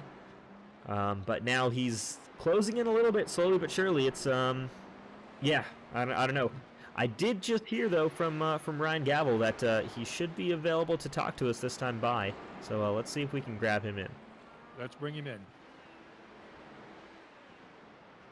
All right, we got our outside pole sitter from his first race in IndyCar, Ryan Gavel. Man, a great qualifying. You looked like you had a lot of pace, some fight for the win, but I mean, it's chaotic out there tonight. Talk to us what the car was like and what it was like on the racetrack there with everything that's been going on. Well, we were definitely fast. Me and Brian Blauman and Tyler Fody were working together on a strategy that unfortunately didn't work out, as none of us even made it to the first stop. But yeah, we were definitely fast. I felt really good. I was surprised on how good I felt there with just the pure pace from qualifying and whatnot alone. I mean, we were flying. I was surprised to qualify as well as I did. Ran up front. I was running down the leader, but I was kind of focused too hard on running him down, and I should have just been thinking about survival, knowing that, you know, what's going to happen is going to happen, and it did happen. But yeah, I kept on pushing a little too hard into turn one. I remember I'd lock him up and almost hit the wall, and then I said, all right, I got to calm down. And then I tried punching it out of the hairpin, which had worked before, and the rear end came around and just tagged the wall with the left rear, and it broke the suspension. So it was too bad. I really think I would have had a shot at the win the way things panned out. But I'm sure if I kept going a couple more laps, I would have just done the same thing eventually again. Well, this is your first go on a street course in an IndyCar, so it would be logical to expect a little bit of of rookie issues in this one, but tell us about the damage mode on these cars, because we've been talking about that through the race. iRacing changed the damage mode on these cars so that perhaps they're more fragile than they would have been otherwise. Yeah, definitely. Indy cars have always been really fragile. I haven't run it all this season. Last season, I think I only did the Indy 500 last season. I forget if I did another race or two, but 2 seasons ago is when I ran full-time in IndyCar, and I did a lot more IndyCar stuff. And then since then, they got the new damage model in. I haven't raced it as much, but the new damage model is really cool. When it comes to looks and realism, it's definitely a lot more realistic than the IndyCar was before it. The old damage model with the physics on the open wheels was terrible, and I really love the new damage model. It makes it all that more realistic, and the accidents, just everything looks cooler in the end. Unfortunate thing is the way this wreck with myself panned out. If it wasn't for the new damage model, I don't think it would have happened. I think I probably would have been able to continue on. I still would have probably been damaged, but I mean, the way it just breaks like that, it's realistic, but it's unfortunate that I didn't get away with that bit of contact I had. Ryan, what is it about this car track combination that's so tricky for so many drivers in the field here tonight? I mean, we're looking at this race. We've got 4 guys still running on the lead lap after. I mean, we had 4 guys running on the lead lap after about 30 laps here, as we're coming down to the final 5 laps. But what is it about this car track combination, man, that's just so difficult to hold on to? Yeah, it's just the walls are so tight. You know, it's a street course, so everything's just so compact, and there's all the different issues of driving in too deep. If you drive it in a little bit too deep and you catch a wall, you're done. It's just the combination of the cars being so fragile and the track being so unforgiving. The walls are so tight, and if you clip them, you're done. So, I mean, I was having issues on entry, locking them up and almost catching the wall a couple times throughout the race. And then I said, all right, I got to calm down, put my head on my shoulders, and just run and finish this thing. And then I started getting a little antsy on the throttle, and that's what ended up biting me, was the back end coming around. So it's just the way the track is, how narrow it is, and how little room there is to make any mistake. You know, if you were at a regular road course, I could overdrive a corner, run through the grass, and get back on and be okay. But there's just no room for error here. Tom Holland just ducked down to stay out of the way as the lead pack comes through. Yeah, it's down to a half a second now lead for Bensi over Henry Bennett. And Van der Sant is closing in on these two as well, yeah. So we could very well have a pretty exciting little race going on, and Van der Sant's closing like crazy. But we wanted to say thanks for joining us up here in the booth, Ryan. Unfortunate that your night ended like that. Hopefully we'll be seeing you in more IndyCar races throughout this season, though. Yeah, I hope to do another 1 or 2 hopefully before the end. I want to get an oval for sure. Got to check my schedule and see how things are going, but maybe I can get a couple more in here this season. I'd love to keep running these cars. They're a lot of fun. All right, man. See you 2 weeks from now in Michigan. I hope so, because I did well there last time. They did a US 500 a few seasons ago. I think I led 150 out of 250 laps or something like that. So that track's definitely one I love in the IndyCar. Hopefully we can get back in it. All right, well, we'll see you Ryan. then. Have a great weekend. Yeah, thank you. All right, Ryan Gavel joining us right now. Ryan we Gavel. are down to 4 laps to go now when they hit the line. And look at this battle for the lead. I mean, we've got 4 drivers in the race, and 3 of them right now are within a second of each other, competing for the win of this. How about that? Caleb Bensi Bensi leads down into 1, followed by Henry Bennett, Van der Sant in 3rd. Yeah, Marquez 26 seconds back from these guys. He's not going to be a factor in this, but look at this. The speed that Van der Sant has, I'm curious. He is on the black sidewall tires, so he has it. Everyone's on the black sidewall tires, but they all seem to have very different speeds on these black sidewall tires. They're much less consistent in terms of lap time, which means you're just more prone to mistakes, and that's allowed these guys to all come up close together. What a fantastic race we've got on our hands right now. Is first, Alexander Van der Sant's going to have to get past Henry Bennett. Wait a second.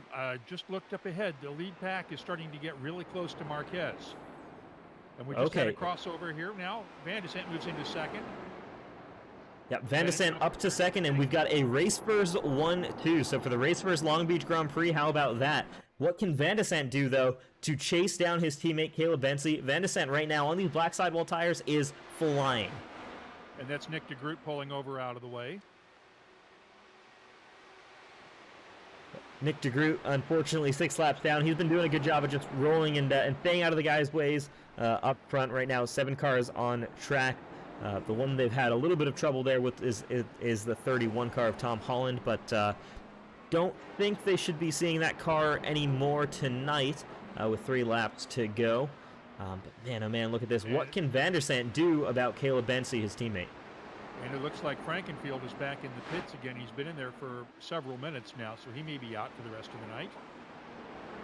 Yeah, so it's unfortunately day over for Frankenfield, day over for a lot of drivers. Obviously, you can see some of the numbers of drivers sitting on pit road here. It's pretty wild when you see some of these there. I see someone with 91 minutes on pit road as the official timer continues to go there. So timing score. Oh, as we've got a crash here in the Bennett and Van der Sant hit. I'm at a loss for words right there. Bennett dives for it into turn 11 there. We'll head back to the iRace Online replay as that's a pretty crazy move there between the two of these drivers. We'll go to the turn 11 camera and we'll take a look at what exactly happened here between. So there's your leader Caleb Bensie, and there you see just locks it up. Push. Yep, Bennett just got into the rear end of Van der Sant and turned him around. Man, oh man. So we'll head back to live timing here. Van der Sant still able to run around. He's obviously lost a ton of time to teammate. Caleb Bensie's ahead by 4.3 seconds now. Yep, Henry Bennett though. How about slow? Very, very slow in that one car. He's got something very seriously wrong. Yep. That might be gifting this third position to Andrew Marquez, so that's great for him. But Henry Bennett, who's leading for such a long portion of the race, just overcooks it on the brakes, and here comes Andrew Marquez to the podium positions. Meanwhile, coming up to the final lap of the race, give us the call here. It's the Whiskey Cast last call to final lap. If you're into whiskeys at all or you want to learn more about whiskeys, join us at whiskeycast.com for our weekly podcasts and our Friday night live webcasts that start on YouTube at 5 p.m. East Coast time, 2 p.m. Pacific time. Let's watch as Caleb Bensie heads around. The second winner in 2 races right now in the Mega Power 86 Elite Racing League IndyCar Series. It looks like Caleb Bensie is going to have an easy title tonight at launch with a 3.9 second lead over Alexander Van der Sant. Andrew Marquez in third, and Henry Bennett has now dropped down to fourth after that incident with Van der Sant that spun them both around. And probably doing more damage to Bennett. Go ahead and bring us home, Rish. It's a truly impressive run for Caleb Bensie here tonight when literally every other car in the field got involved in some kind of incident, whether it was hitting another car, hitting a wall. It's Caleb Bensie, the one car out of 31, as we've got a spinner off the final corner, but it's Caleb Bensie, victorious. Van der Sant spins it around. He's too far ahead of Marquez, though, to lose that second place. It will be a RaceVerse 1-2 finish for the RaceVerse Long Beach Grand Prix. Certainly far from straightforward. Did else get into the wall just past them as because there comes Marquez around. Yep, Marquez will here round out that top 5. Henry Bennett heads to pit road, so he's not going to finish this event here. He should still be classified in the 4th position though, but yeah, not a great ending to the night for Henry Bennett after the great start that he had. Because after Van der Sant came and Van der Sant came through, it looked like somebody else at the end coming out of the hairpin got into it as well. Well, let's take a look here. We'll head back one last time to the iRace Online replay, and we'll take a look and see exactly what happened to Alexander Van der Sant after or just before he crossed that finish line there. Looks like it was just a self-spin. We'll head back and show you exactly what happened here. Van der Sant goes off the final corner, just easy to loop it around there. Don't think anybody's going to run into him, and yep, and safely back up to speed there. Okay, that was lapped traffic. That was Nick DeGroot coming up behind him. It looked like somebody had gotten into the wall, though, behind him for a second, which is why I was saying that. But Once again, a 1-2 victory for Team RaceVerse tonight in the RaceVerse Long Beach Grand Prix. Caleb Benzie, Alexander Van der Zandt, your 1-2 finishers, followed by Andrew Marquez on the podium. In third, Henry Bennett in fourth. There you go. Marquez is done. Caleb Benzie enjoying this one. It's tricky to do donuts here on the streets of Long Beach. They're pretty narrow, but Caleb Benzie figuring it out as he heads into pit road. And it would be ironic if the only damage he puts on his car tonight is doing the donuts at the end. And how about this for a finishing order in this event? Caleb Benzie, Alexander Van der Zandt, Andrew Marquez are the only 3 cars to bring it to the finish line on the lead lap. Henry Bennett parked it with 1 to go, it seemed there. Victor Del Porto finishes 4 laps down at the end. Nick DeGroot, 6 laps down. Tom Holland, 8 laps down. Frankenfield, 16 laps down.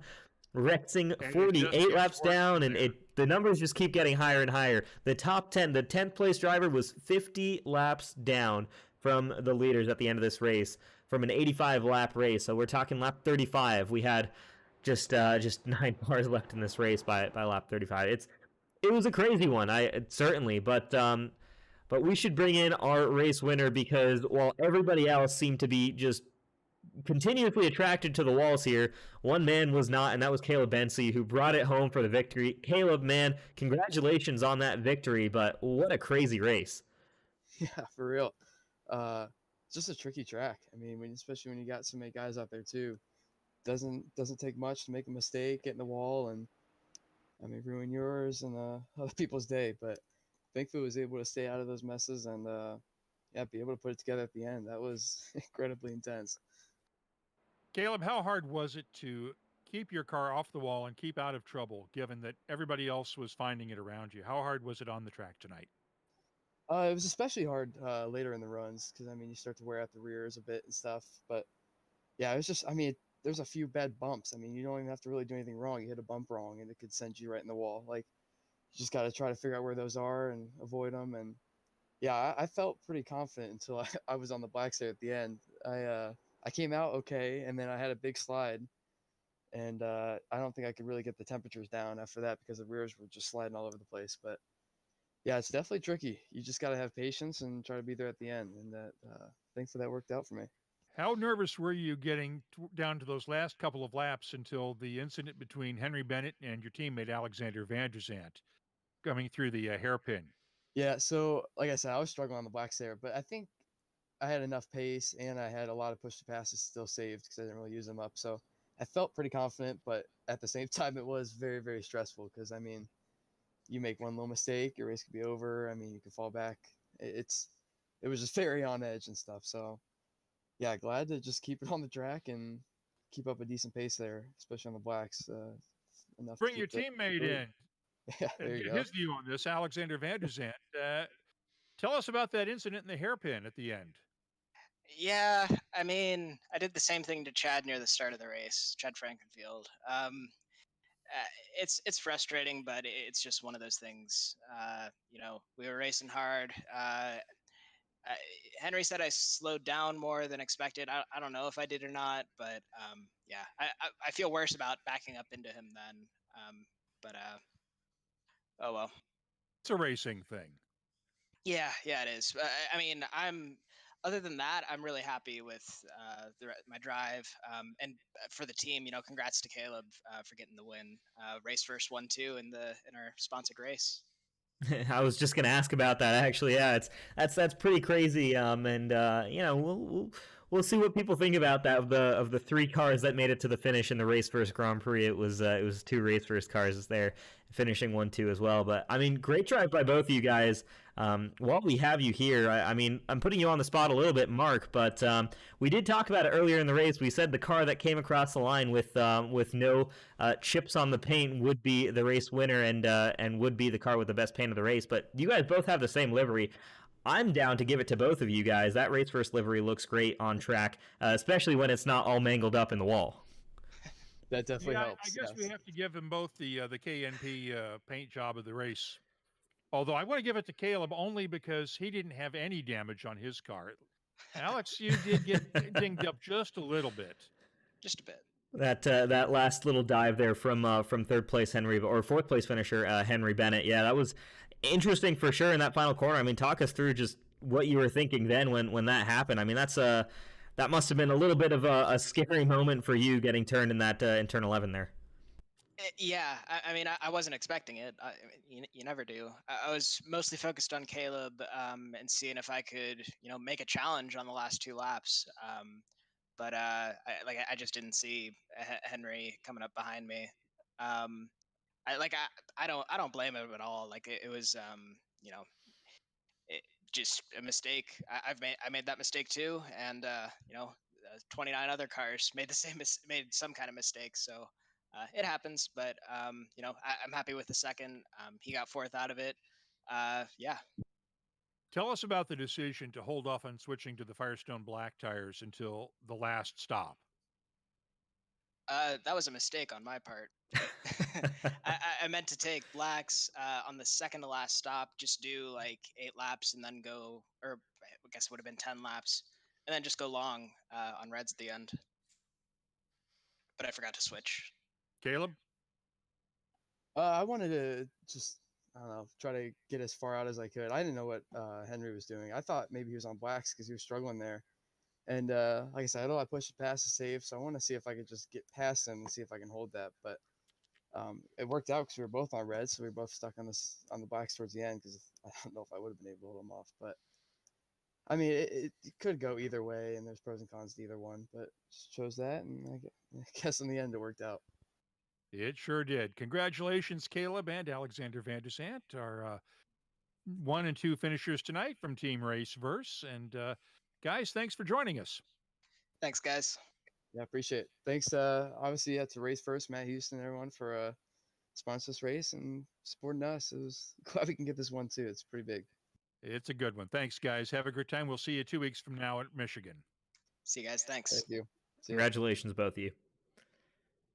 Any final thoughts, Rish? Man, it was a crazy race. I mean, there's a lot that we can certainly go over here, but we've had the people who've been hanging around from the start here for just over 2 hours, so we're getting ready. I think the big thing needs to be said is an impressive run by the guys who did make it to the end there, especially Caleb Bentley. No marks on that car when everybody else had crashed out there. Super impressive run by him, but. Yeah, I mean, there's got to be some work to be done by a lot of these drivers on these road courses. So next time we come to one, we're not having a result quite like this. But fan of the race, big thanks to the top 3 drivers for giving us a great race towards the end there. Because I don't know what we would have talked about otherwise. But otherwise, I'm pretty happy for this week to be over. It's been a busy one for the Elite Racing Leagues, and I'll take my one night off tomorrow night. Yeah, well, think of it this way. The guys have an entire month now before the next road course race at Mid-Ohio, April 2nd. They've got time to practice. Road racing skills. Because we'll be off next week. Michigan 2 weeks from tonight, followed by Milwaukee, and then another week off. And Mid-Ohio on April 2nd. And then to Phoenix, followed by the NDGP and IndyCar qualifying at the 500 on April 30th, followed by the 500 itself on May 7th. And we close out with 2 ovals at Texas and Gateway.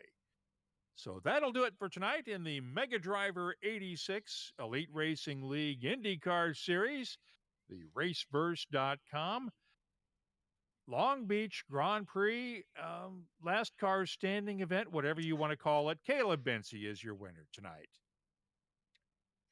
Absolutely, yeah. That's an impressive drive once again, and with that, I think we'll sign off for tonight. So from Mark Gillespie and myself, Richard Kozla, once again, thank you everybody who tuned in for this race. Great action up at the front there, especially at the end there. So we were happy to bring you that, and the first proper Elite Racing League race here at the streets of Long Beach, and hopefully the start of many more to come. Maybe not with quite as many incidents in the future. The Long Beach Demolition Derby is over for tonight. Thanks again for joining us. For Richard Kozla, I'm Mark Gillespie. We'll see you 2 weeks from tonight at Michigan.